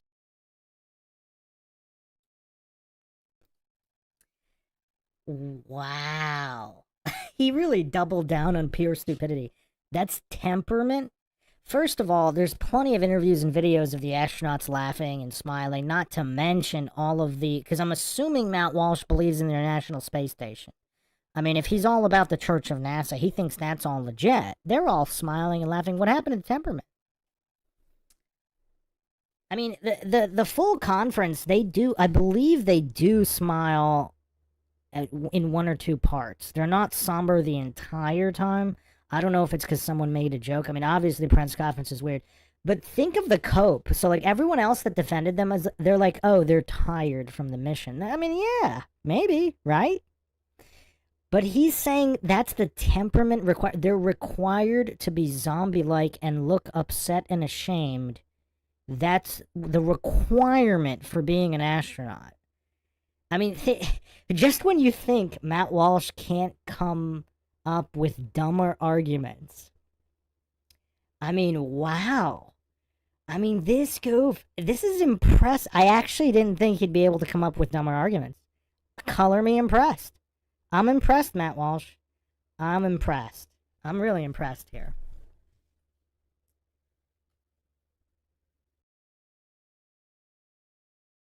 Basically, it's almost suicidal to go to the moon. Right. And so you have to be like not barely even a human psychologically to do it. So I don't. So that to me is just like, and they just went through this whole experience.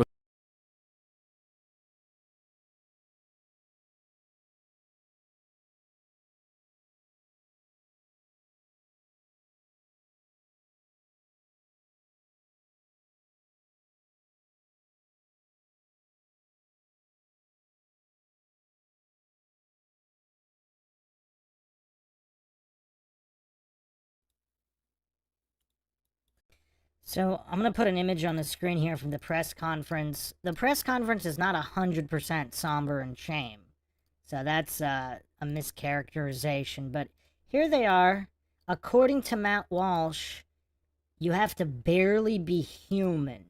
That's his cope. So it seems like he never even watched the press conference. So we have established Matt Walsh, not only is he's extremely mentally deficient, he's apparently intellectually dishonest. Because if he actually watched the press conference, he could bring up moments where they were smiling and laughing.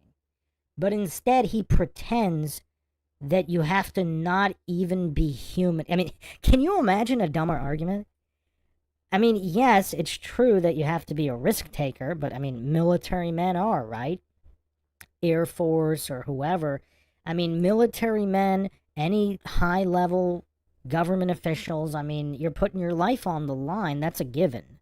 I mean, does this clueless goof think that Marines or some of these just higher-level soldiers that go on so-called suicide missions are incapable of laughing or having pleasant conversations?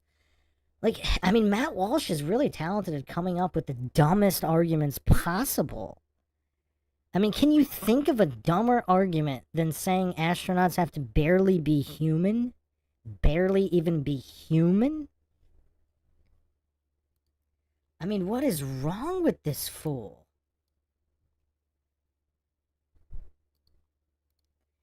I mean, that's kind of insulting to the astronauts, isn't it?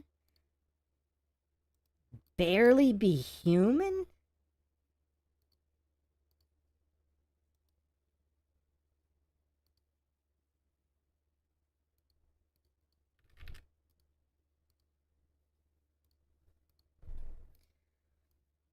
He thinks these guys are barely human and their temperament is to never laugh or have fun?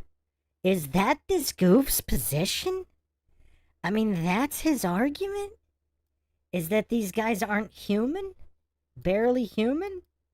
That's his argument, is to insult the astronauts that he worships. I mean, these guys are his priests and he's insulting them.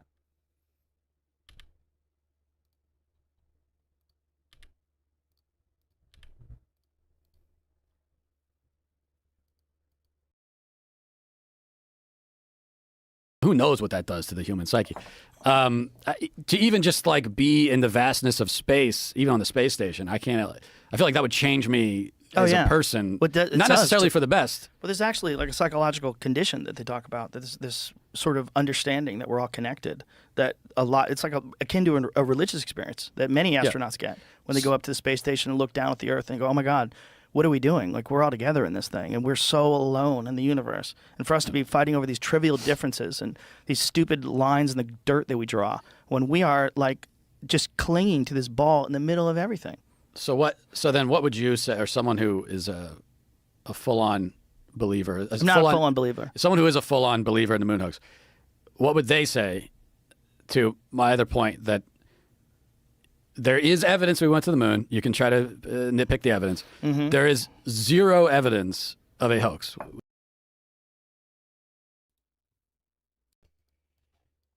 Yeah, I mean, I really don't understand how anybody, let alone, because Matt Walsh is a public personality. I mean, he's got his show. I mean, is he really that dumb he doesn't understand how dumb he looks? I mean, are we going there? Just a complete lack of social awareness, lack of any kind of awareness? I mean, did he just do zero research on the subject? I mean, there's a mountain of evidence of fakery. How much more evidence is possible that they faked it? That's my question. Other than a full confession from NASA, what more evidence could there be that it was faked?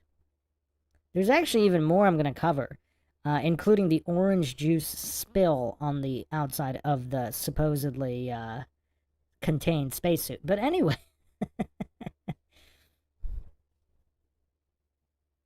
I mean, how much more evidence of fakery could there be?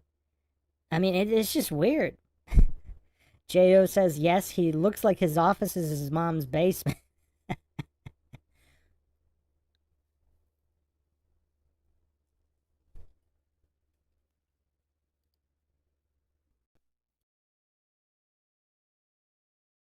Because that's a whole other event that would have had to have happened. There is no evidence at all, not one sliver of evidence ever, of that hoax having ever happened. But I think that's a weird way to frame it, right? Is there evidence of a hoax of the JFK assassination that Lee Harvey Oswald acted alone? Do you think there's evidence? Well, but the event itself being that JFK was killed happened.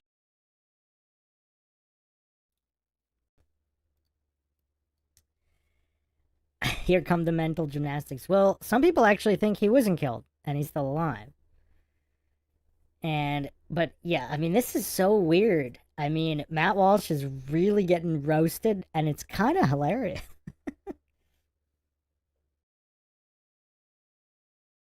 But that's not the conspiracy. So the conspiracy is, did he act alone?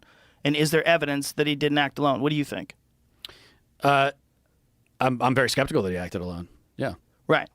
But I don't know. I don't know exactly what happened. Nobody does. Exactly. Same exact perspective. Same exact perspective about this moon thing. Like it may have happened, but this was a time of deep deception in the American world. This is a time after Operation Northwoods. This is a time after the Kennedy assassination. This is a time. I mean, this is a weird, fucking shaky time in terms of propaganda. This is after Eisenhower warned about the military-industrial complex. This is like there was a lot of deception. Gulf of Tonkin incident. There's a lot of open deception that the American people were being subject to. And then there's this Cold War between us and Russia, this space war for superiority. There was we wanted it so bad we brought in Nazis. But I think, I mean, the JFK is an interesting example, but because yes, there are things that I'm skeptical of that are claimed that I don't really have evidence that the thing didn't happen or that it didn't happen the way they say, but I'm still skeptical. So I get that, but it feels different to me because the JFK.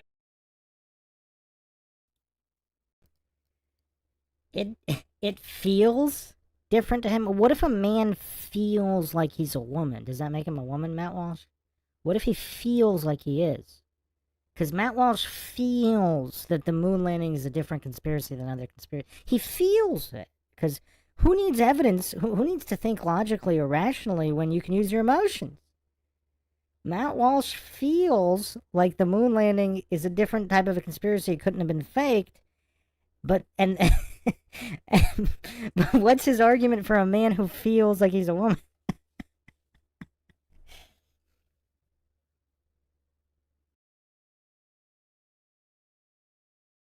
JFK assassination did happen.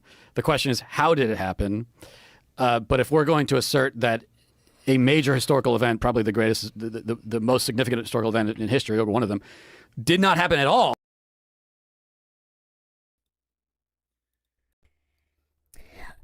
Again, he keeps framing it the greatest historical event in history. That's a circular reasoning logical fallacy, because how could it be the greatest event if it didn't happen? You have to prove that it happened. I mean, does Matt Walsh not understand basic fallacy? Has anybody heard Matt Walsh talk about fallacies? I mean, I don't really watch this guy. Sean says, feels like these two can't recognize propaganda.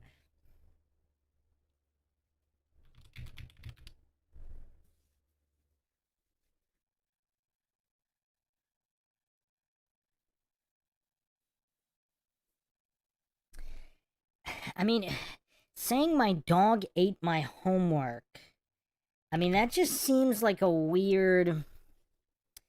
If the greatest event in history wouldn't have a my dog ate my homework excuse for not having evidence.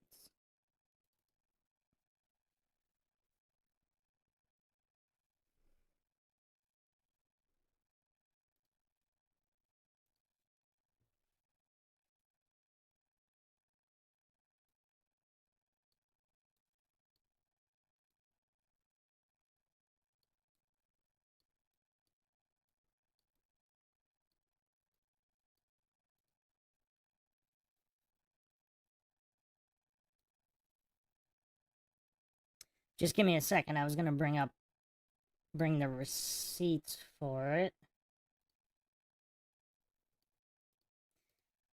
I had another video here. Yeah, so NASA admits here, straight from Reuters. So NASA admits that all of the tapes, telemetry data, and the tapes, the original footage, all got erased.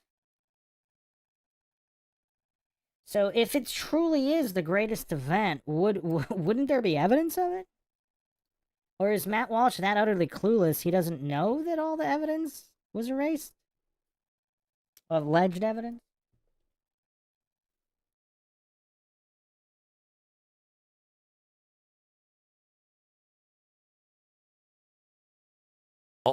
No one did it.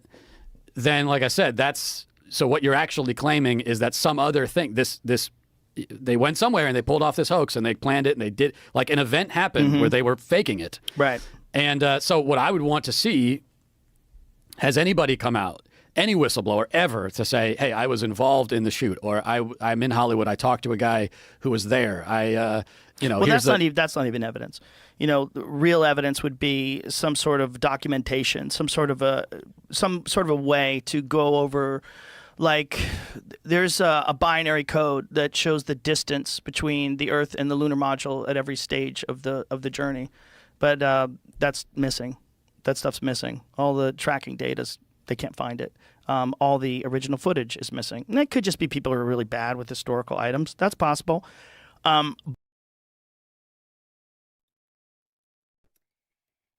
Is that really possible for this, though?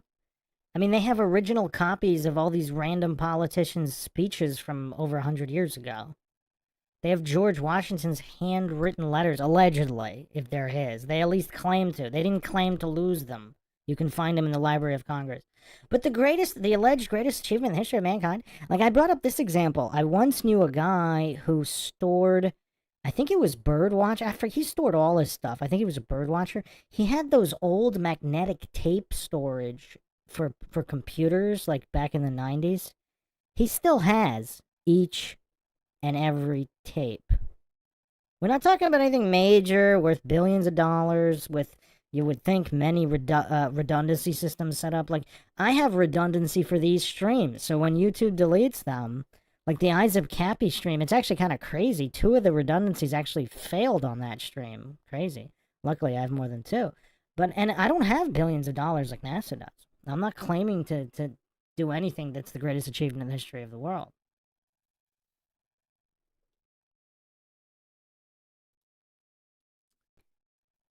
Who thinks Matt Walsh is going to actually respond to that point?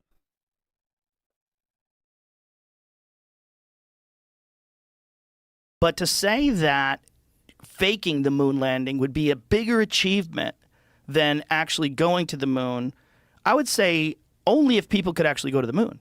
So here's the question. Can we really, everyone wants to dismiss it, can we really send a biological entity into space, go through that radiation, which is thick, covering the Earth, and have it come back alive? Well, supposedly, this is the only time people had done it. And supposedly the way they did it was by going through the top area of the Earth, where the Van Allen radiation belts. It's like kind of like a donut that covers the Earth. It's not uniform, and there's an area at the top where you can go out. But according to Bart Sibrel, they didn't go that way because you would have had to launch from Antarctica to do that. It's not really possible that happened, that they went that way. So he thinks that if they did go through that, there is no other examples of living things that have done that and come back alive. And they've known that this is an issue. They've known that this Van Allen radiation belts, which is this band of heavy radiation that covers the Earth and protects us, they've known that it's out there because they tried to blow it up once.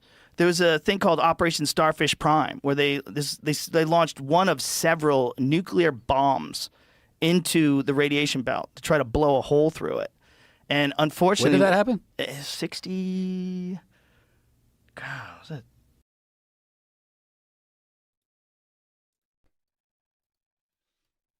Isn't it crazy how ignorant Matt Walsh is? He doesn't know about any of this, but he holds such a strong opinion. He keeps the faith in the Church of NASA.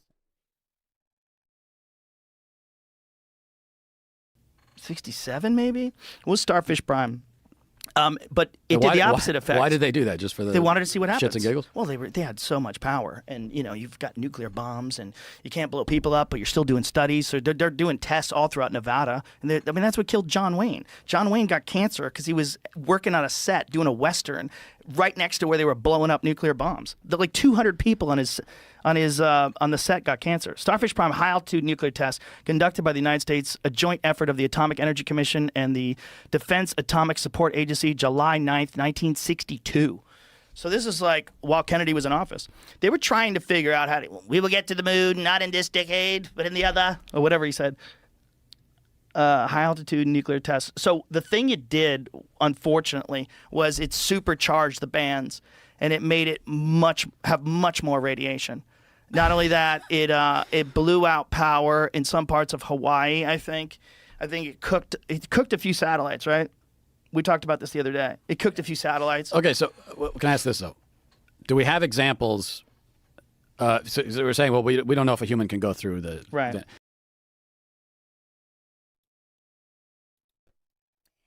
Notice how he ignored everything else. He ignores all the confirmed fakery regarding Gemini and all the other confirmed fakery.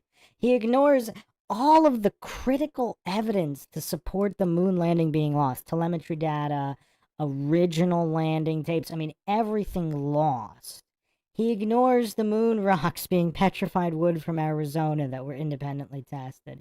I mean, obviously, Rogan's a goof, so he didn't bring up the whistleblowers or all these other things. But so Walsh ignores all of it.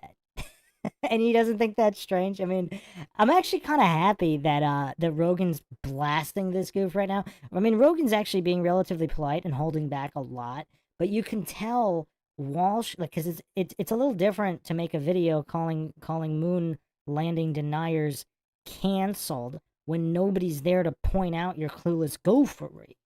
Now, Rogan's only pointing out like 1% of the goofery, but it's still hilarious.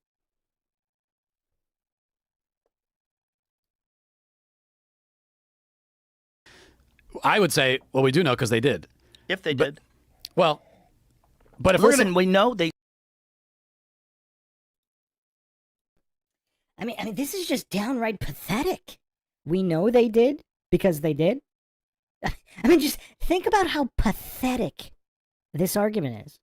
A man believes he's a woman, so he's really a woman because he believes he is. I mean, would Walsh accept this utter goofery? On anybody arguing any other topic? I mean, this is appeal to invincible ignorance. Nuh-uh. You know they went because they went. I mean, this is the most pathetic mounting of a moon landing defense I have ever seen. What would Walsh, like, think about how hard Walsh would be making fun of somebody arguing the way that he's arguing right now on any other topic. Sent people into near Earth orbit. That's a fact. We know that. Well, how do we know that if we don't know? I mean, maybe there's space because station we isn't- actually can see that. We can see where they launched. You can follow the trajectory. You can know about the propulsion units that they used. You know about what they were trying to accomplish, and you can watch it. So my question is, have we tried to send humans through the radiation belt and not been able to? Has that happened? They never even tried that. They just did it. Right. That's what's even crazier. So, but how do we know? So how do we know they did it? If the only time they did how do we it know was, they can't the do it? last time they did it was. Wow. How do you know they can't do it? Again, Walsh is just so mentally deficient. I mean, this is a fundamental failure to comprehend basic logic. I mean, maybe humans can go to Mars. I mean, maybe. How do you know we can't? How do you know there's not somebody standing on Mars right now? I mean, this is so pathetic. I mean, the level, the only way I can even describe this is pathetic. This is just pathetic goofery by Walsh. Again, can you imagine Walsh's reaction to anybody arguing any other topic by just with appeal to invincible ignorance fallacies? A man believes he's a woman because he is. He's already is because he believes he is. So he's already a woman. So he doesn't. There's no other definition needed.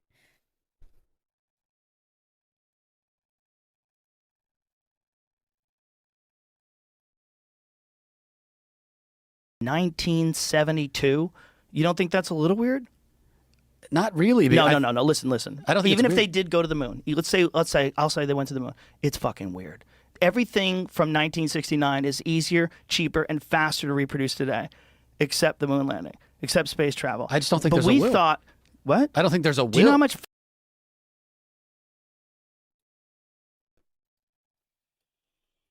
I mean, this is crazy. So again, we went over all of the countless missions and bases being planned and budgeted. Clearly, there's a will. According to Walsh, there's literally rovers on Mars right now. So there's no will to develop technology to travel through space. What is he smoking? Can anybody think of a worse argument? Is it possible? Is it possible? I mean, he just keeps repeating the same thing. He has no arguments. His whole argument is his subjective viewpoint that there's no will. If he just spent 2 minutes on Wikipedia, he could see not just the will, but the budgeted. All these were they're not just proposals. A lot of this was actually budgeted. The money was already allocated. Now, obviously, they always want more money, and they don't always give the full total, but they had all the research. They're building all this stuff. I mean, the level of goofery here. I mean, this is a pathetic type of goofery. I mean, even Soy Lodge mounted more varied arguments than people didn't feel like it. Even Soy Lodge, the dumbest debater in the history of debate, even Soy Lodge had more varied arguments than that.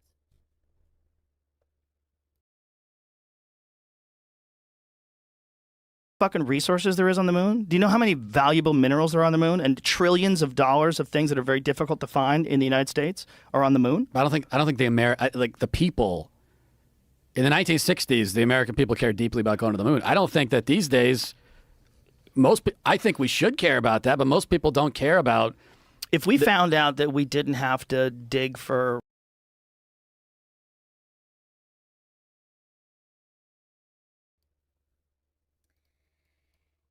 if nobody cared about space, how were all these Mars projects getting budgeted?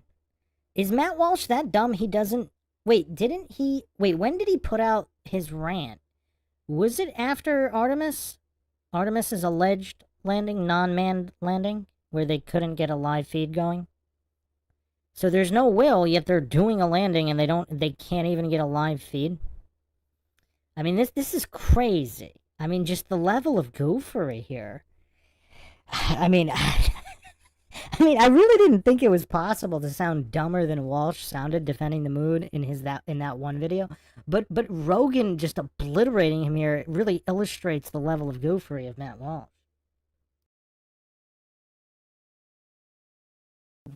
Lithium, that we could just go to the moon and pull giant chunks of it out and not have slave labor, and no one has to feel bad about using your iPhone. You don't think that they would do that? Of course they would do that if they could. If you could have a mining station on the moon, no problem at all, totally safe. Of course they would do that. Yeah, and I think and It only takes 2 weeks to agree. get there. People mine in northern territories, like people mine in Canada in these horrible conditions, know. fucking freezing cold out. And, But it probably takes a lot of time to get to a point where you can do that consistently. right, and but it's cost effective. so valuable. I know. The idea that they wouldn't do that, and they haven't done anything even remotely close to that since 1972, is weird. I agree that it's. I mean, weird makes it sound necessarily nefarious. I think it's No, just weird. It's very unusual. I'd say It's unusual it's technologically. incongruent. It's incongruent with.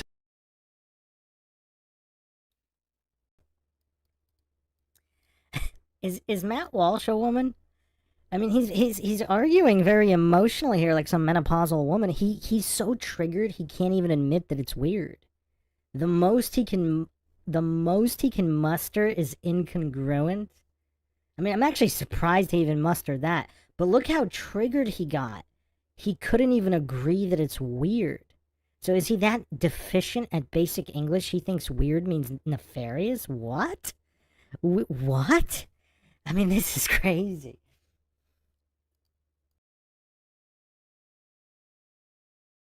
Technological progression.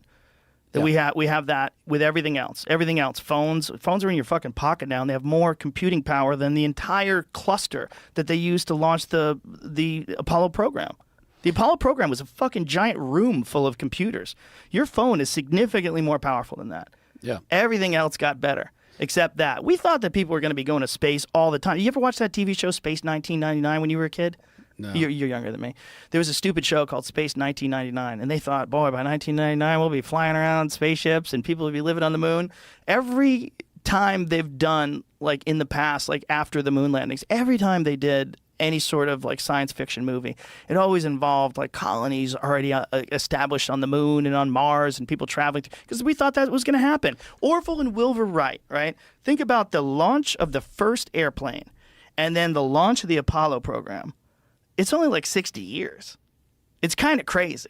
The launch of the first airplane ever and dropping nuclear bombs out of an airplane is only like, what is it, 50 years? I think it's something like something kooky. Yeah. 50, 60 years. That's nuts. I agree, But then now you have supersonic jets, like 100 years later. Yeah. Now you have insane capabilities of like Air Force fighter jets. Unbelievable power and maneuverability, far beyond anything anybody would have possibly imagined when Orville and Wilbur had that stupid fucking bird-looking flimsy thing. So everything progresses technologically, except Well, but here's what I would say to that. traveling to other planets. I would say two things. Number one, I think that it does take. Yeah, we're kind of spoiled by the fact that there was this burst of incredible technological advancement. In everything. Right.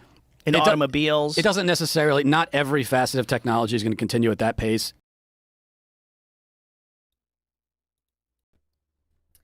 What technology has it? I mean, watching Matt Walsh do all these mental gymnastics, I mean, it's like him interviewing someone who doesn't know what a woman is. I mean, anybody getting those vibes? Can we keep the chat on track with this specific interview? Because I do wanna read some everybody's comments on what's going on here. I know people are arguing about whether the Earth is flat or not in the chat, but can we keep it focused at least for the next couple minutes just on Matt Walsh here, arguing the same way that people he's interviewing argued when they didn't want to give a definite, like the mental gymnastics in avoiding direct questions. I mean, how funny is this? How hilarious is this? So is Matt Walsh, now I guess Joe Rogan's so dumb he doesn't know that this is called Moore's Law. So I mean, Moore's Law, there's plenty that's been written about it, just some basic definitions here. The number of transistors on a single chip doubles every 2 years at minimal costs. Okay, so this does apply to pretty much all technologies, because certain technologies are suppressed, particularly by governments or by corrupt corporations looking to make more money, but that doesn't change the fact that technology increases exponentially. Now, Matt Walsh's mental gymnastics here trying to pretend that it doesn't mean it would. I mean, according to Matt Walsh, there's rovers on Mars. According to Matt Walsh. There's rovers on Mars, much further than the moon. So clearly the technology has progressed. So what is he smoking here? What is he smoking?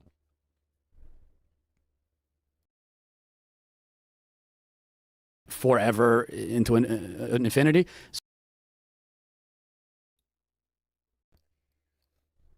And that was also a straw man and appeals to extreme logical fallacy stack. Nobody's saying it's going to increase exponentially forever, because obviously there is going to be some kind of a point somewhere where you get to a point of diminishing returns where it wouldn't be worth the amount of money to make to make it, you know, a little bit farther or whatever. At the far end of the spectrum, which has nothing to do with what we're talking about now. Like, for example, if they really did go to the moon, and then they really did go to Mars, that doesn't mean they would be infinitely increasing and able to go, if all these galaxies are real, they'd be able to go to the other side of the universe a lot faster, because obviously there are new variables at play. There's, you know, it does reach a point of diminishing returns at some point. But nobody's talking about that. But since Matt Walsh has no real arguments and his logical deficit is just so insane, he has to strawman and pretend and do all these mental gymnastics instead of directly addressing the point.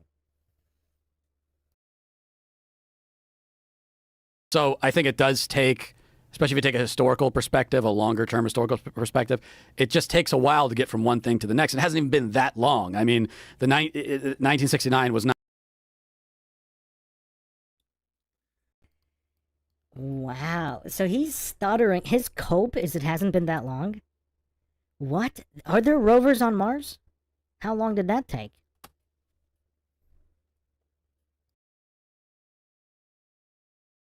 Not that long ago from the historical perspective. And especially if you want to do the next thing. I mean, what's the next thing? The next thing is to go to Mars. Most people agree. That's so much exponentially farther away and harder to do. Sure. And so if it takes decades more to figure out how to do that, that doesn't seem that crazy to me. And the second thing I'll say is that I do think it has been decades more. So according to Walsh, humans should be on the moon by now. Like, did he even hear what he just said?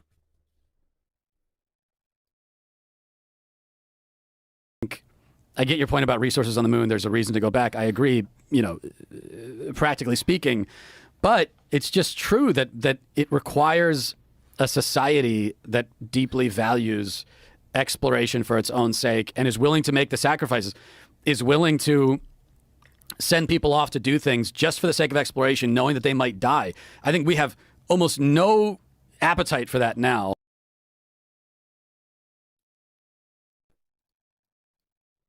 What? What? What? I mean, there's no shortage of volunteers to go to Mars.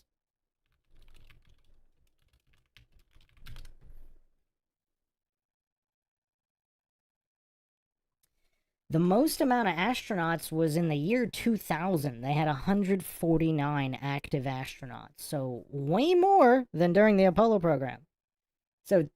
So decades later, there are way more willing astronauts willing to die. Like, is it possible to argue worse than Matt Wall? I mean, again, he has the record here. He has to have the crown for worst defense of the moon landing ever.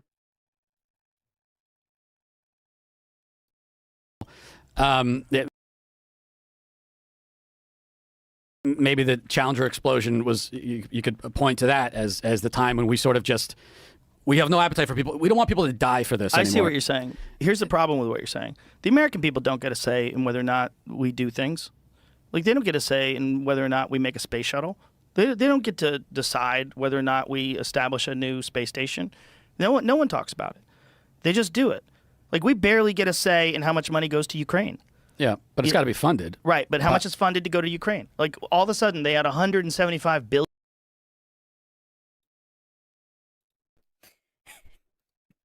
You know what's hilarious? Like, Joe Rogan has to explain the basic... Isn't Matt Walsh a political commentator? Joe Rogan has to explain how government tax dollars work to Matt Walsh. I mean, like, Rogan's a goof, but he's intellectually beating Matt Walsh like a redheaded stepchild here. I mean, this is painful to watch. $1 billion+ to fund this proxy war. And who decided that? But it wasn't the American people, right? It wasn't, but unfortunately, but politicians are the ones who decide it. But people vote for those politicians, and unfortunately, there are a lot of Americans who are basically okay with sending money to Ukraine, which they shouldn't be. It's insane. I agree with you. But what my point is that if you had a skillful politician who got on television and explained that we have found a solution to all of our energy problems, and it's mining on the moon. And through this mining on the moon, we are going to increase the overall way of life for every single human being on America's soil. We are going to raise everybody above the poverty level.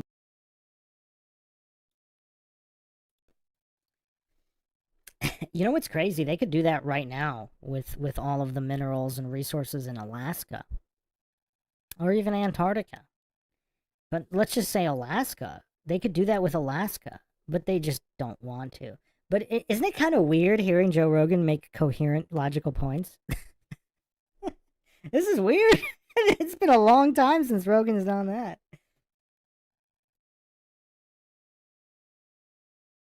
Be no impoverished people, because we have literally found trillions of dollars in very, very valuable minerals. And by using our United States taxpayers' funds to fund this program and to finance it, we are going to allow the entire country to share in some of this wealth, and we're going to change energy distribution and consumption in this country in an incredible way. It's going to be beneficial to everybody, and it's going to make a bunch of people really rich too. But it's going to change the quality of life for every person in this country, and this is how we're going to do it. Everybody would be on board. Yeah, but nobody's made that case, really. Right, but you could make that case with the amount of minerals and the amount of valuable resources you can get, not just from the moon, but also from mining asteroids, which they're attempting to do now. Walsh is like a small child. But no. But doesn't he realize that nobody making that case... Well, first of all, the case was made. I went over the literal missions that were budgeted. Or at least partially budgeted. At least the research for the missions were budgeted for mining on the moon. And does Matt Walsh not realize that no politician publicly making that case recently? Why didn't they? Does he not realize that supports the conspiracy that they didn't go because they can't go? Like, is Matt Walsh really that clueless? But he's such a mental child when it comes to this topic. All he can go is like, oh, but no. Oh, but they didn't do that. But this, no. Like, the level of goofer here is crazy.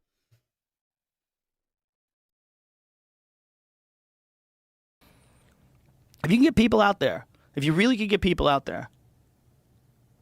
So here's the question. If you couldn't do it, if they knew they couldn't do it, but they wanted to show that they could do it, could they compartmentalize things? Could they feed a computer program that is, instead of the actual binary data that shows the distance between the lunar module and the surface of the Earth at any given time, could they just calculate that out with computers? Of course they could. Yeah, that's possible. Could they, if they couldn't get human beings into deep space and have them come back alive because they couldn't figure out a way to get through the Van Allen radiation belts and survive micrometeors and all the other shit that you deal with, could they get enough people to shut the fuck up because it's in the best interest of national security? Of course they could, especially in 1969.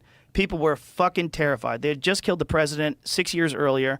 People were absolutely terrified of getting under the sights of the intelligence agencies. And if you have top secret clearance, if you're involved in some sort of a project, like look at the Manhattan Project. People kept their fucking mouth shut. They knew they had they were working on something of importance that was above and beyond their need to yap about shit. But for the moon landing, you would need way more people involved. I don't know more if institutions you would, because and you actually have a real space program. So the space program's not fake, right? So let's just assume I'm a non-believer. I would tell you that the space program was absolutely real. The Saturn V rocket was absolutely real. The modules, the way they were able to parachute down into the ocean, 100% real. They did go into space. But how far did they go? This is the real question. And Bart Sibrel, the guy who made this documentary, he asserts that they went somewhere into Earth's orbit, like, you know, in space, but not through the Van Allen radiation belts and not to the surface of the moon and back. And that they had video footage that they had done in some scenario. Some people think it's in the Nevada desert. Who knows what it is? But they had this footage of people bouncing around, and they said they got it on the moon, and then they brought this back. does he have any evidence of that event occurring? Would he say, well, I know they only went so far and came back because of this? Well, he has a bunch of different things, and one of them is the one that's like very hotly debated, and it's the different light sources in the photographs. So a lot of the photographs from the surface of the moon have intersecting shadows. So you have a shadow that's going this way and another shadow that's going that way, indicating more than one light source or a close by light source that's, you know, coming in, not something that's, you know, millions of miles away like the sun.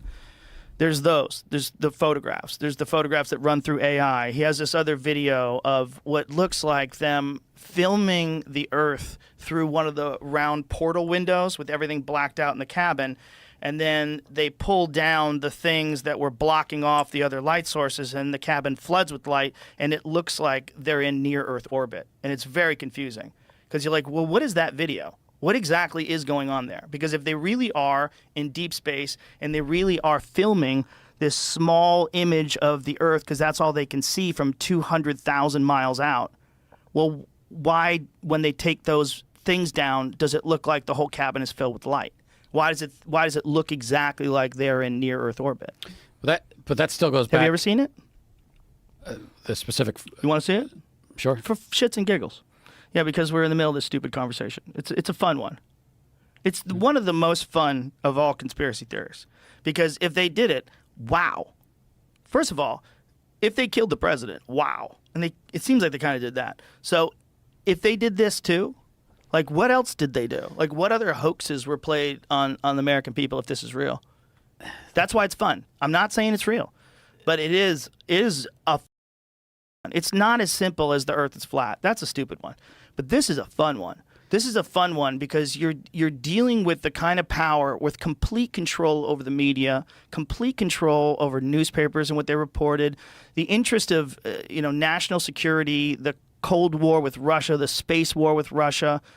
We wanted it so bad. We brought in some of the most heinous human beings that have ever lived to run our NASA program. Yeah. It's not as dumb as flat Earth, but it does remind. To me, it reminds me of. To me, it's in the vein of like Sandy Hook was a hoax.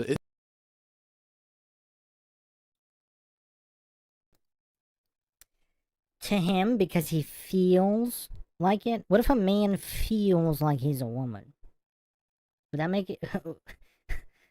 What if it's in the vein of a man feeling like he's a woman? What about that, Matt Walsh?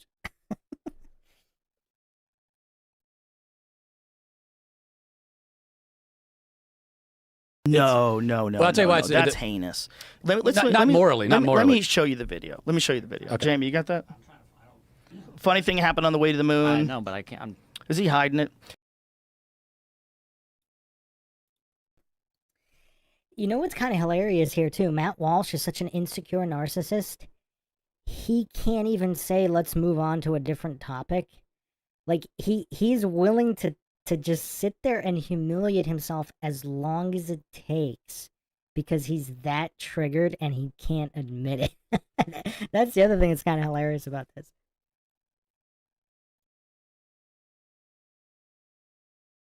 I know it's available. Sure. I'm not even. I have to figure out exactly what the video is I'm looking for. Proof. I know. I'm digging through. I pick a video. I try to find it. It's not in there. I have to find another video. It's not like. Okay, you'll find I know it. the exact name of the video. It takes a second. Okay, you'll find it. He'll find it once he does. Again, I'm not saying we didn't go. I'm saying this is a fun one, and it's a weird one. There's a lot of weirdness to it. Isn't it similar? Okay, because a lot of this comes from it's such an incredible feat that's so difficult to do that it's hard to believe anyone actually did it.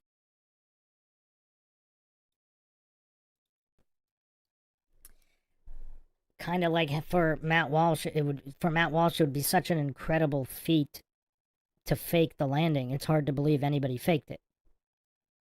Like, Matt Walsh is such a clueless goof. Like, and there's just no self-awareness at all, unless he's acting and this is all some kind of fetish for humiliation. Like, the hypocrisy is so incredible here. Because he can't believe it was faked because it's just too incredible to fake. It's just too difficult. So he can't believe it was ever faked.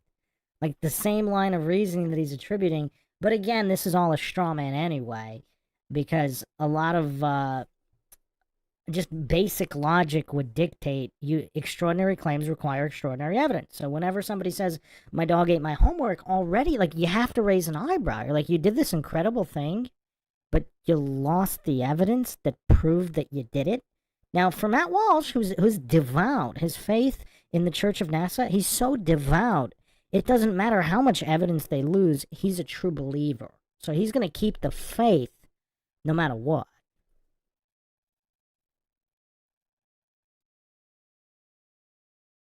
Sure. Which I can understand that mentality. But the thing is, you can go back in history and you can look at, for the sake of discovery and exploration, you can look at what other men have done hundreds of years ago that arguably is more impressive than going to the moon. Like what? I mean, you name it. Like, take any famous explorer from like the 1500s to the 1800s. And whether it's Magellan or James Cook or Christopher Columbus or any of them, what they were able to do navigating this vast ocean, going to play, having no modern technology at all, being able to go from where their starting point, hit some little tiny island somewhere, and then go around and navigating a world that they don't even know what it looks like. They have no maps. They have no GPS. They have nothing at all. I cannot conceive of how they could have ever done that. I don't know how in the world, not knowing what the world looks like, having no map, having no GPS, having no modern navigation whatsoever.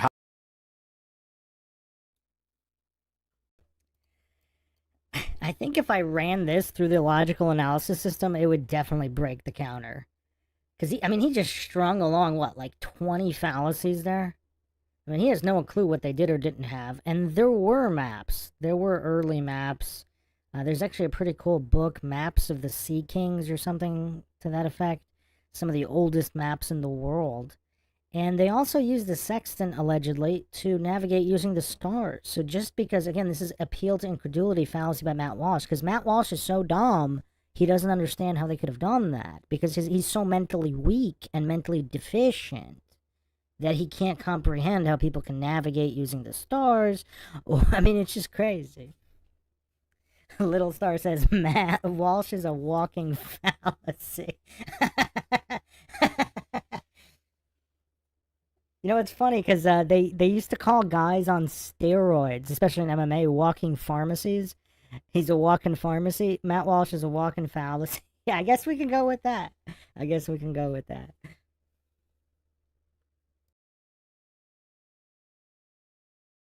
How in the world could you possibly get on a ship in, launching out of France or Portugal or wherever and make it anywhere across the ocean? How could you? I don't know how you could do it. It's incredible. But we know that it happened. Okay, it's incredible, but it doesn't compare because they do it now easily. So anybody can get in a ship right now and travel. You can get in a small. Is anybody else kind of almost shocked, almost mind shocked, that Rogan is actually making good logical points and pointing out the non-congruent arguments? I gotta say, I'm actually I've never seen Rogan this, just coherent. I've never seen Rogan this coherent in recent history. In years. When was the last time somebody heard Rogan argue this coherently?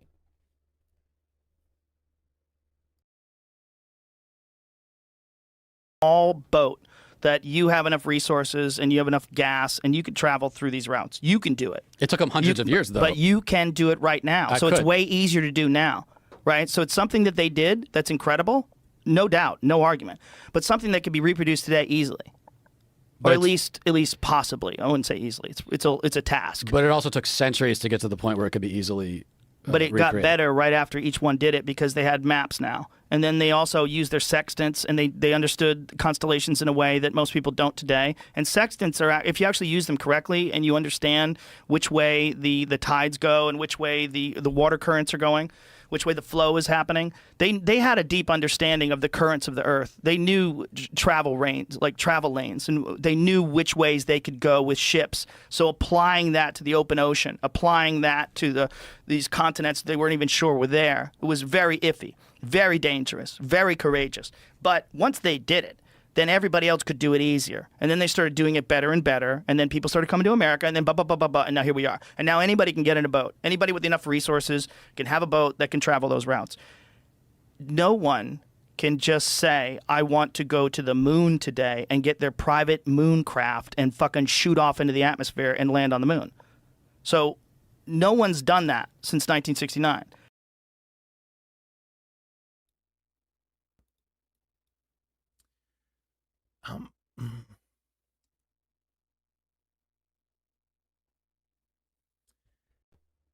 It's not the topic. I mean, who's heard in the past few years? Again, I don't really listen to that many Rogan podcasts, but I listen here and there depending on the guests. Usually he's borderline slurring his words, talking pretty slowly, smoking cigars, drinking whatever he's drinking. I don't know how much drugs he's on. He actually appears sober here. That's the difference. I'm not just talking on this particular I don't know. I haven't watched his last few podcasts. Is he sober on all of them?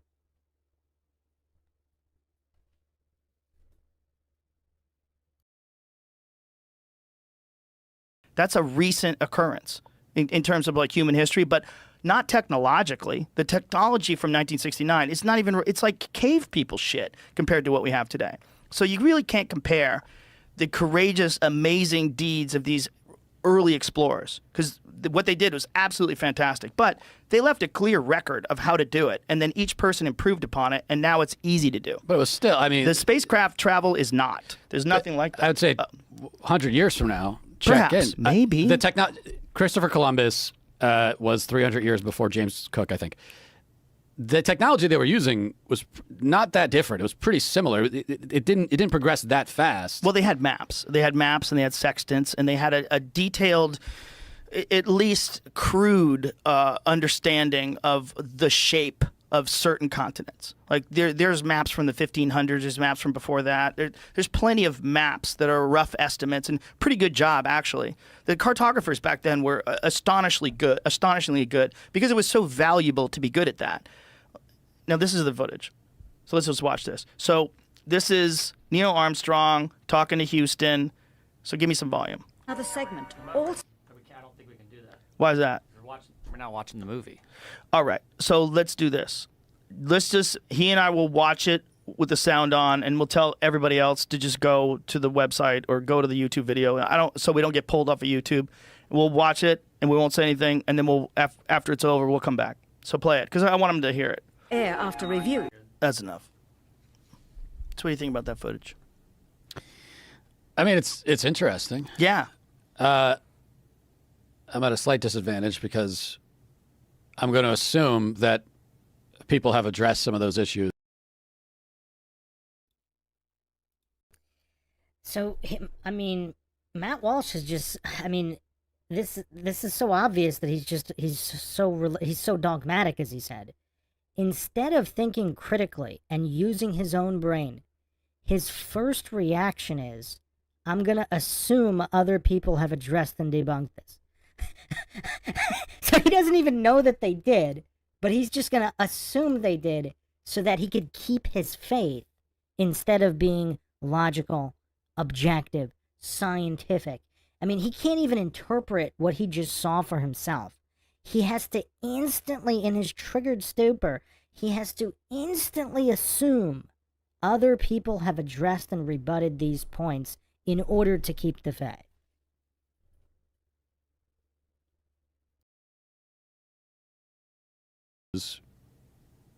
and have given responses to it, I'm going to assume. Like if I went to YouTube right now and looked up that video debunked, people have probably done I'm that. sure someone has. Now, the other question is, would he look at the debunkings of the debunking? Would Matt Walsh do that? Or is he just looking for confirmation bias because he's not intellectually honest?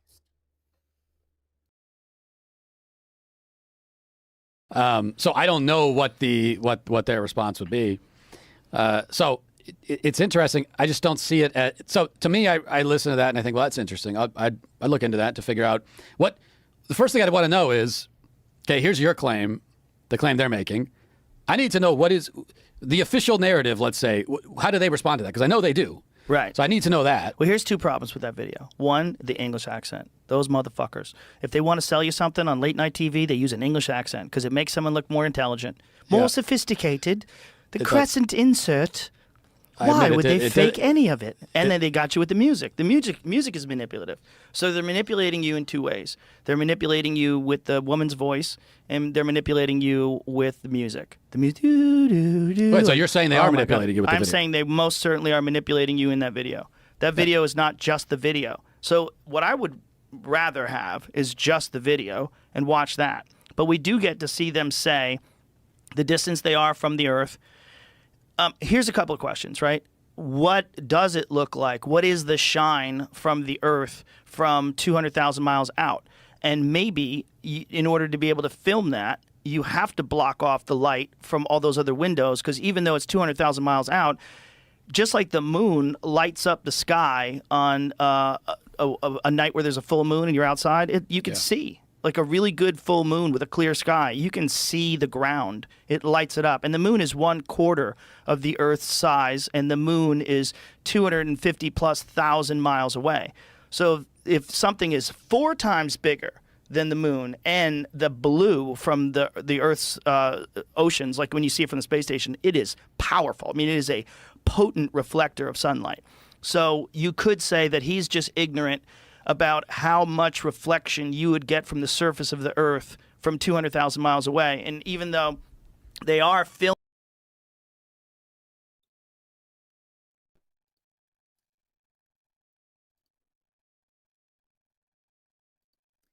Here's a point I don't think anybody talks about. I brought this up on a few different podcasts, but if the moon is that bright, if you're filming on it, the exposure adjustment in order to make the surface of the moon not blow out the entire picture, everything else would be so dark you wouldn't be able to see it. Nobody talks about that. I've done a little bit of film and photography myself, but when you do expose, especially, yes, you wouldn't see the stars, but you also wouldn't see the lander, the astronauts. I mean, you would have bounce off the surface to their suits, but it doesn't matter because you'd have to dial the exposure down so much in order for the surface of the moon. Because think about how bright it would be if you're standing on it. If the official narrative is true, whatever. But nobody really talks about that either. And obviously, goofs like Matt Walsh, I mean, they probably just don't have the mental capacity to even consider that.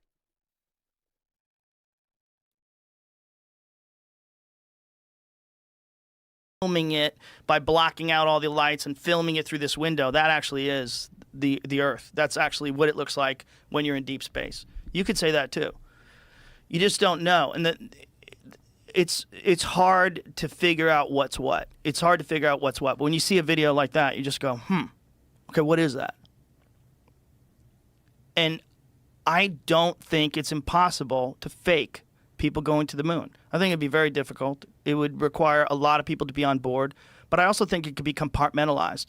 The people that make the rockets, what you're doing is you're making a specific part, and this guy's making another part, and you have the engineers put this thing together, and you launch this thing into space. The people that would have to know are the people that are actually charting the trajectory of the Apollo mission, the people that are actually talking to the astronauts and explaining to them what to say during the press conference, the people that are engineering the whole thing.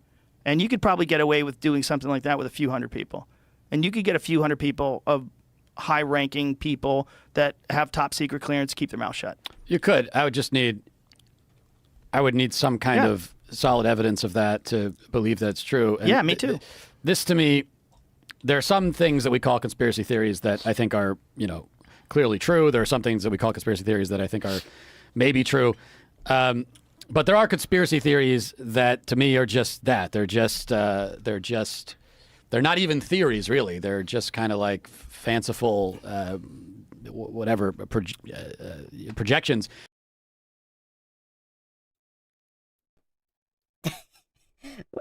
Wait, was that a Freudian slip? Fanciful projections, like psychological projections, like he's been doing the whole time? Wow. Not even theory. So he doesn't know the definition of theory. I mean, he's so, I don't know if he's just this triggered on this topic that his English comprehension has gone out the window. Like, not even a basic level of English comprehension. What is interesting, though, is that, like, to him, he just said to me, like, so what if a guy thinks he's a woman? Because to him, to a particular guy that thinks he's a woman, to him it's true. What does that mean? How much value does that statement have? How much value does the statement that Matt Walsh thinks that some conspiracies are just fanciful projections? How much value does that statement have? Is there any relation to reality? Thanks so much for the support, Tara. Much appreciated, Tara, in the chat.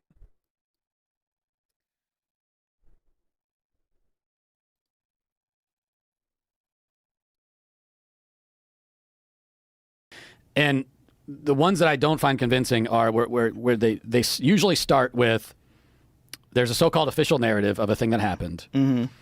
There's a couple of things about what actually happened that are kind of weird. And we look at that and go, that's a little bit weird. And then the conspiracy theorists, in that case, they come in and they find these little tiny cracks, if you want to call it. And then inside the cracks, they shove this whole, like, Hollywood cinematic narrative that they have created to explain what's actually like a pretty tiny crack. You don't need this whole thing to.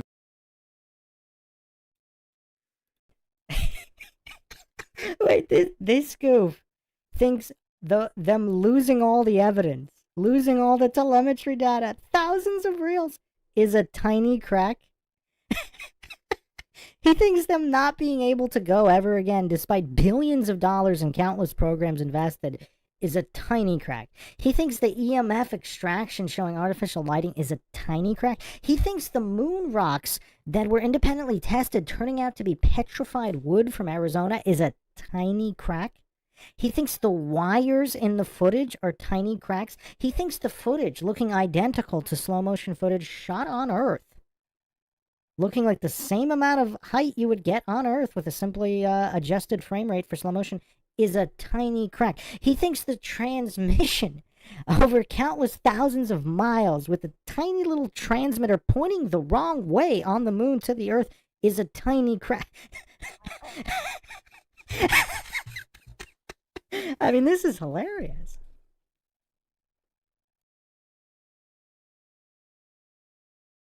Explain that. So one of the first sort of weird aspects of the moon landing that I think started kind of the conspiracy theories about it was the flag, the fact that the flag's moving in the picture. And so, yeah, it's like when you look at that, you don't really understand. You're like, well, that is weird because there's no wind on the moon. But then you understand that, okay, if, for example, when you put the flag down, it creates reverberations. It makes the flag move. It's going to move for longer because there's no gravity. So there's an explanation for that. But if you're the conspiracy theorist, then you take the flag moving and you're like, nope, the whole thing is bunk. Have you ever seen the video footage of the astronaut hopping by the flag, and the breeze of him hopping by makes the flag wiggle? He doesn't touch the flag at all. The flag is completely stationary, and the astronaut hops by the flag, and as he hops by the flag wiggles. Okay, are we saying that wouldn't happen on the moon? No, it wouldn't. There's no air.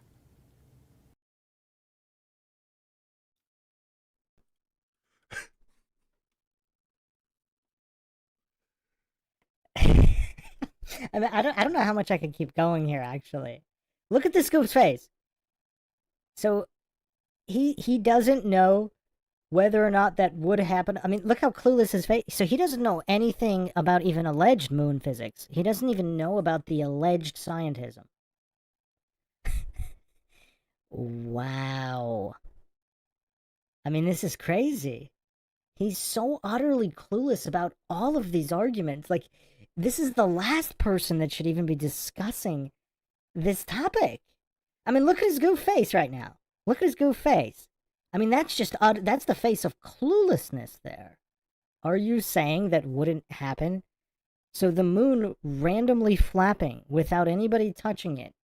Matt Walsh thinks that would happen on the moon?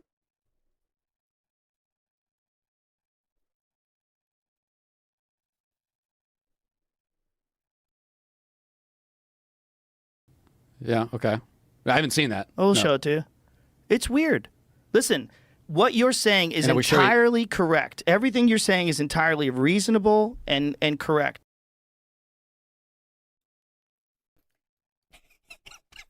How did Rogan get that out with a straight face? Nothing Walsh has said has been reasonable or correct. I mean, I guess it's just Rogan trying to be, trying to not have Matt Walsh walk off his show, but I mean, this is crazy.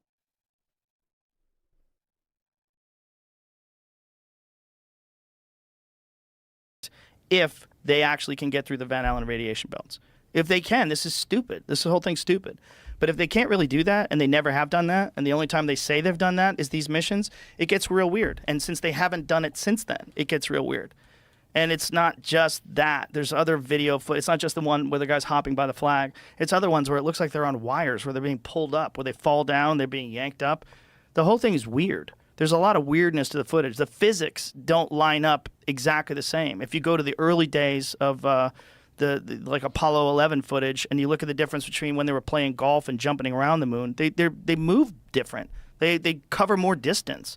It's like it looks different. They got better at it. They get better at filming it. They got better at whatever they're doing. And then there's the other question. Maybe they actually did do it, but the cameras weren't able to handle the radiation, and the film, which, you wouldn't even be able to send your film through the radar detector at the airport back then because it would get fucked up. You'd have to put it aside. Maybe the radiation of space fucks up the film, so even though they did do it, they show you recreations or show you these test runs that they did, and they film it because the actual film footage is impossible to obtain. That's possible too. Hasselblad, who made the cameras, didn't put any special protection in these cameras. There's nothing about them that was unusual that would be able to withstand that kind of radiation and that kind of heat of deep space. Yeah. Steve, do you have that?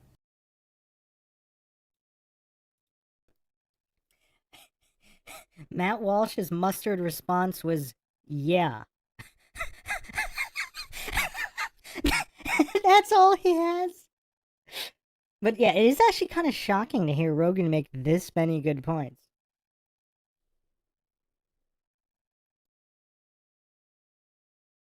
One where the guy walks by the flag and he hops around and it wiggles. I typed that in and it's not really like popping up, so I'm not sure which video. We definitely have played it I before. know, but if you take a look, that's what's popping up. It's not that one, I don't think. Is it? It's not a Plant flag. No, that's not it. What did you write? Astronaut flag. wiggle, moon? Nope. Type in astronaut hops by flag. Flag wiggles. I saw a bunch of videos of people making recreations and seeing if this was even possible, but not the video. Astronaut hops by, causing a breeze to move the flag. Okay, that's it right there. Click on that. That's it. That's the footage. Okay. So watch. So he's going to hop by. Okay. See that? Yeah, but he could have hit the flag. Yeah, but he didn't. Look at the distance. Look how far away he is from it. Pull it back again. See where he is? So he's in front. He's way in front of that thing.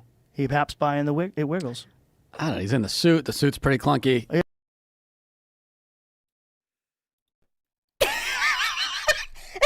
The suit's clunky. Does he think the suit is 20 feet wide? The suit's clunky. Oh, man. Wow. Walsh's cope is reaching new level. I mean, I didn't think this was possible. Walsh is maintaining that a guy that far away from the flag could have touched it. Wow. I mean, that's crazy. Walsh is alleging the suit is like 20 feet wide? What?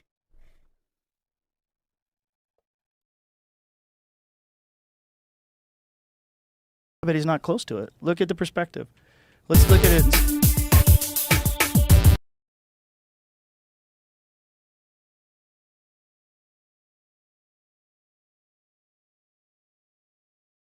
Slow motion. So watch, he hops by, and it just wiggles in the breeze. That's a breeze, dude.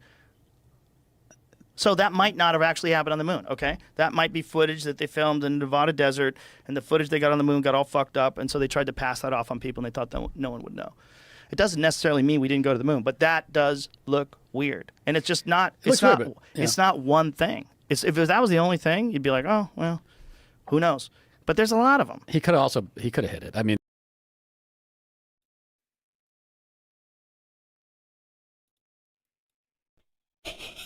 Walsh is still maintaining he could have hit the flag from 20 feet away.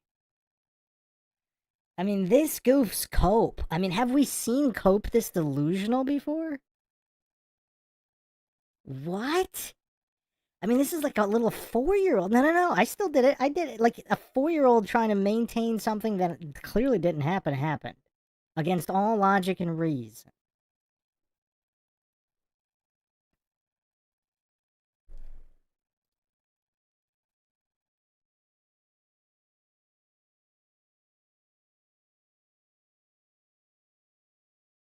it's close. It's possible. It's close. It doesn't look like he hit it. It looks like a breeze. Yeah, but then the other part of this is that the people that went through all this trouble to fake the moon landing, how would they miss these things?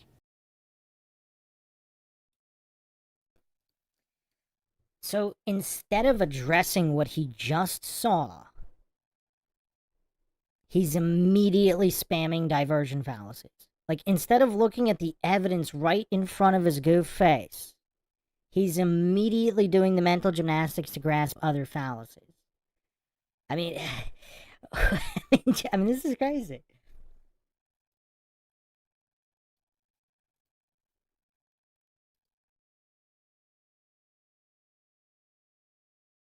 That's the other. Well, I don't think they thought people would catch it. First of all, you're dealing with a time where there's no VHS tapes, there's no internet, right? So you show it on television once. You get to choose what gets shown and what doesn't get shown. You film a bunch of shit. That's how they got that footage of them inside the craft filming through that circular hole. Because they don't air everything on television, but you have archives. So you have all these archives, and these kooks go through the archives, and they find things like that. Okay, but that doesn't even mean that was actual moon footage. That could have been some of the training footage. I'll tell you what would convince me to, not that it's a fake, but at least would make me open to it. One thing that would shake my faith considerably in the moon.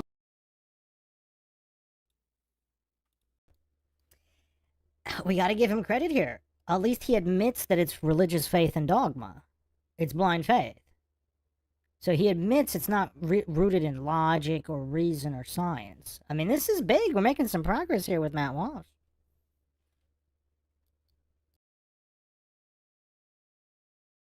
Landing.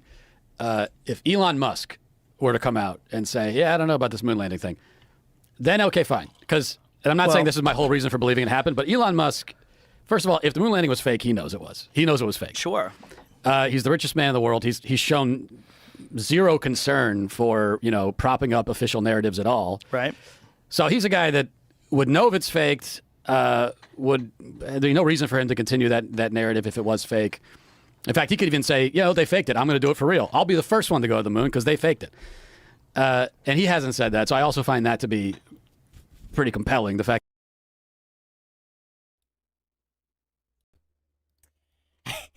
Just when I thought Matt Walsh couldn't make even dumber, I mean, he's dropped the floor out on goofery how many times now? This might be a record. I mean, he's gunning for Craig here. Just the amount of times he's dropped the floor out on goofery. Because a random rich guy with ties to the establishment who's literally gets subsidized with grants from the U.S. government. Because the guy didn't call something fake It's real. Wow. Just when I thought he couldn't come up with a dumber argument. I mean,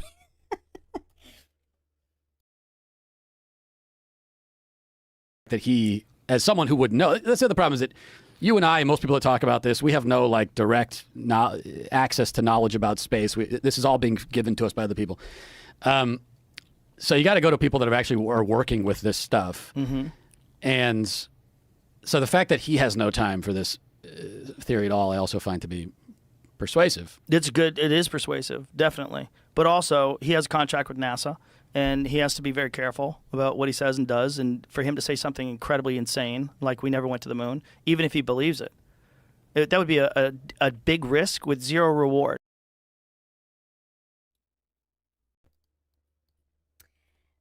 I'm still not used to Rogan making this much sense and this many coherent points. I mean, this is weird.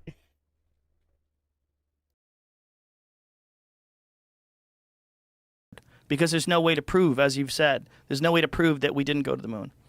And to say that we didn't go to the moon is a kook take. Like, that's what the fuck is wrong with you? You can say stupid things like that when you're a comedian who's a podcast host.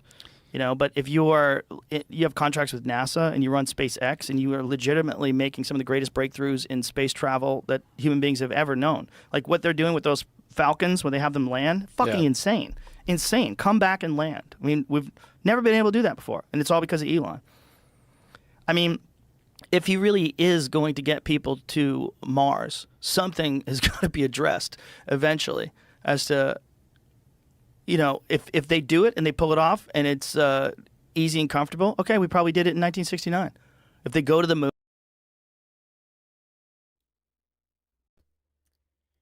And there's the end of the stream of logical, coherent argument. I mean, even if they end up going, if it's possible to go, that in no way means they went in 1969. Fake it till you make it.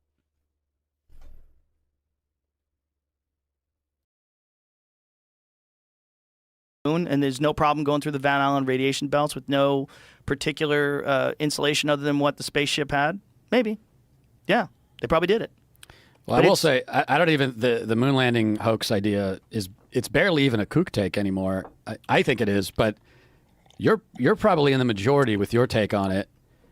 And the last time I talked about this publicly, I got absolutely ripped to shreds. I mean, it felt like 99% against. And it's going to happen again in response to this conversation. 99% against you? Yeah. Against your take. So most people think that we didn't go to the moon. It seems... Maybe that's your followers, bro. I think if you get the overall internet, it would go the other way. The overall internet, most people would think you're a kook for even entertaining the idea that we never went to the moon. Maybe, but it seems like it's shifting drastically. And a lot of that is people just have lost all faith in our institutions, which I understand. Yes. So people are... I mean, that was kind of the point of your bit, that is, people are... Once you see that this is a lie, this is a lie, this is a lie. Yeah. Exactly. So that is happening. And I'm totally sympathetic to that part of it. But I just think that the moon landing is... There's a lot of good evidence for it. And also...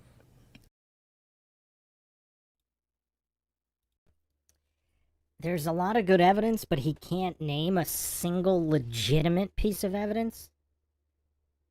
Like, all his evidence was that there was no evidence provided of a hoax, even though there was tons of evidence. But he's pretending there wasn't. But even if that were true, I mean, it seems like he just hasn't researched. He's this clueless about the entire topic. But if he's going to claim a guy 20 feet away from a flag touched a flag, I mean, there's no reasoning with this type of individual. I mean, that's just brain-dead level argumentation.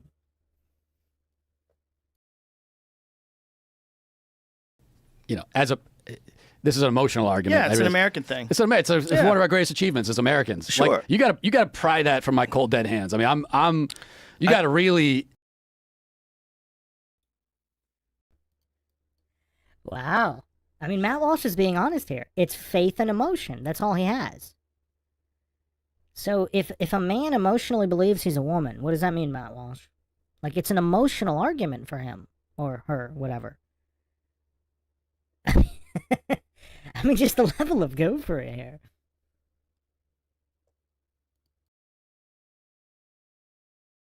you got to really show me something to make me willing to give that up. I would tell you that one of our greatest achievements is faking the moon landing. I could be. I think it's an amazing achievement. It's akin to turning Kamala Harris into the most compelling presidential candidate since Barack Obama. Like, there's things that they can do with propaganda and spin that are truly amazing. And watching her become this like celebrated character when just a few months ago everybody was upset that she was on the ticket, and oh my God, if Joe Biden dies and she becomes president, people are freaking out. Now all of a sudden everybody's like, yes, she should be president. That's also wearing off, though. I mean, that's. You think so? I don't think so. She doesn't have. She had. They were able to make her into a sensation, a political sensation. I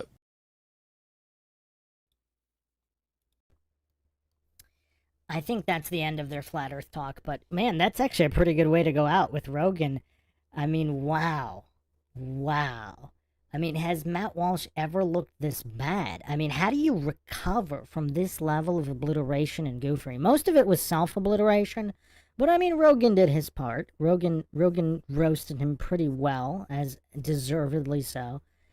I mean, the dumbest thing to me was when he's insisting that a guy 20 feet away from a flag could have hit the flag. I mean, that's a new low. I've never actually seen anybody like debate that bad. I mean, wow. I mean, this is crazy. But yeah, we're going to leave it at that. Final thoughts in the chat. I said I was going to do one more poll. Whether Matt Walsh is legitimately this dumb. I would have said no before, but now I'm not sure just because of how he said that guy could have still hit the flag. And he sounded like he meant it.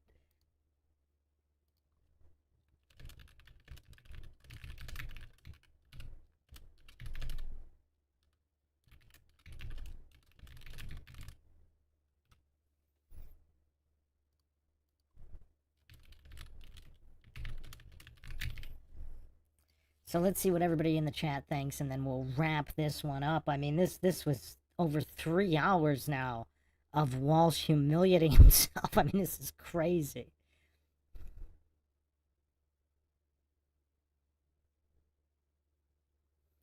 Jojo in the chat saying, when Artemis gets to the moon, how are they going to pull that off? Well, there's a few different scenarios. One, they have another live stream failure, so there's no actual footage or proof. Or it just gets pushed back indefinitely like every single other manned moon mission. Wow, we're getting the opposite here. 85% are saying Matt Walsh is legitimately this dumb. 15% no. I mean, I was leaning into no and that he was just playing dumb, but some of these answers and his expressions, I mean, he'd have to be a really high-level actor. I mean, maybe he is. I mean, I don't know. Maybe he is. I mean, this is crazy. 83% yes. I mean, he dropped the floor out on Goofery so many times. Like, he just pulled these dumber and dumber arguments out of his back pocket. Like, that was impressive. I was genuinely impressed. And it's been quite a long time since Joe Rogan has been this coherent and sober. Or apparently sober. Matt in the chat says both actor and dumb. Okay, but the question is he pretending to be dumber than he is? So he's however dumb he is he pretending to be even dumber than that? Tara in the chat saying maybe that's shame in his eyes and he is acting. I didn't see any huge tells, but the camera is a little bit further from his face than it is Joe Rogan's. So it's a little harder to tell. And the beard also makes some of his expressions harder to tell. So it's hard to tell, maybe, but not quite as obvious. Like McToon, I mean, there's a lot of shame in that man's eyes. Lon in the chat saying, so was the reflector put there by an unmanned spacecraft? Is there definitive evidence that there aren't any reflectors up there anyway? But yeah, that would be one of the arguments. Either there are no reflectors, and the lasers are just being bounced off the surface the way they were before any alleged reflectors were put there, or they were put there by unmanned craft.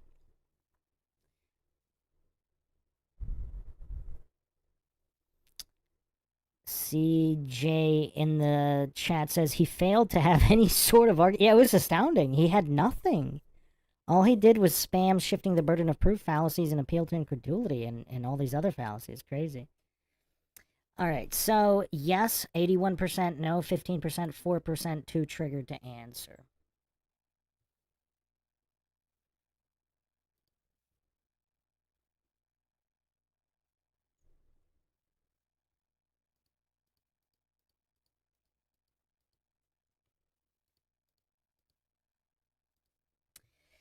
So, all right, plenty more to come on a few different topics. So I'll see everybody next time. Thanks again, everybody, for joining us. All the support, much appreciated. Hope everybody enjoyed another edition of the MindShock podcast. Found it interesting, informative, and entertaining.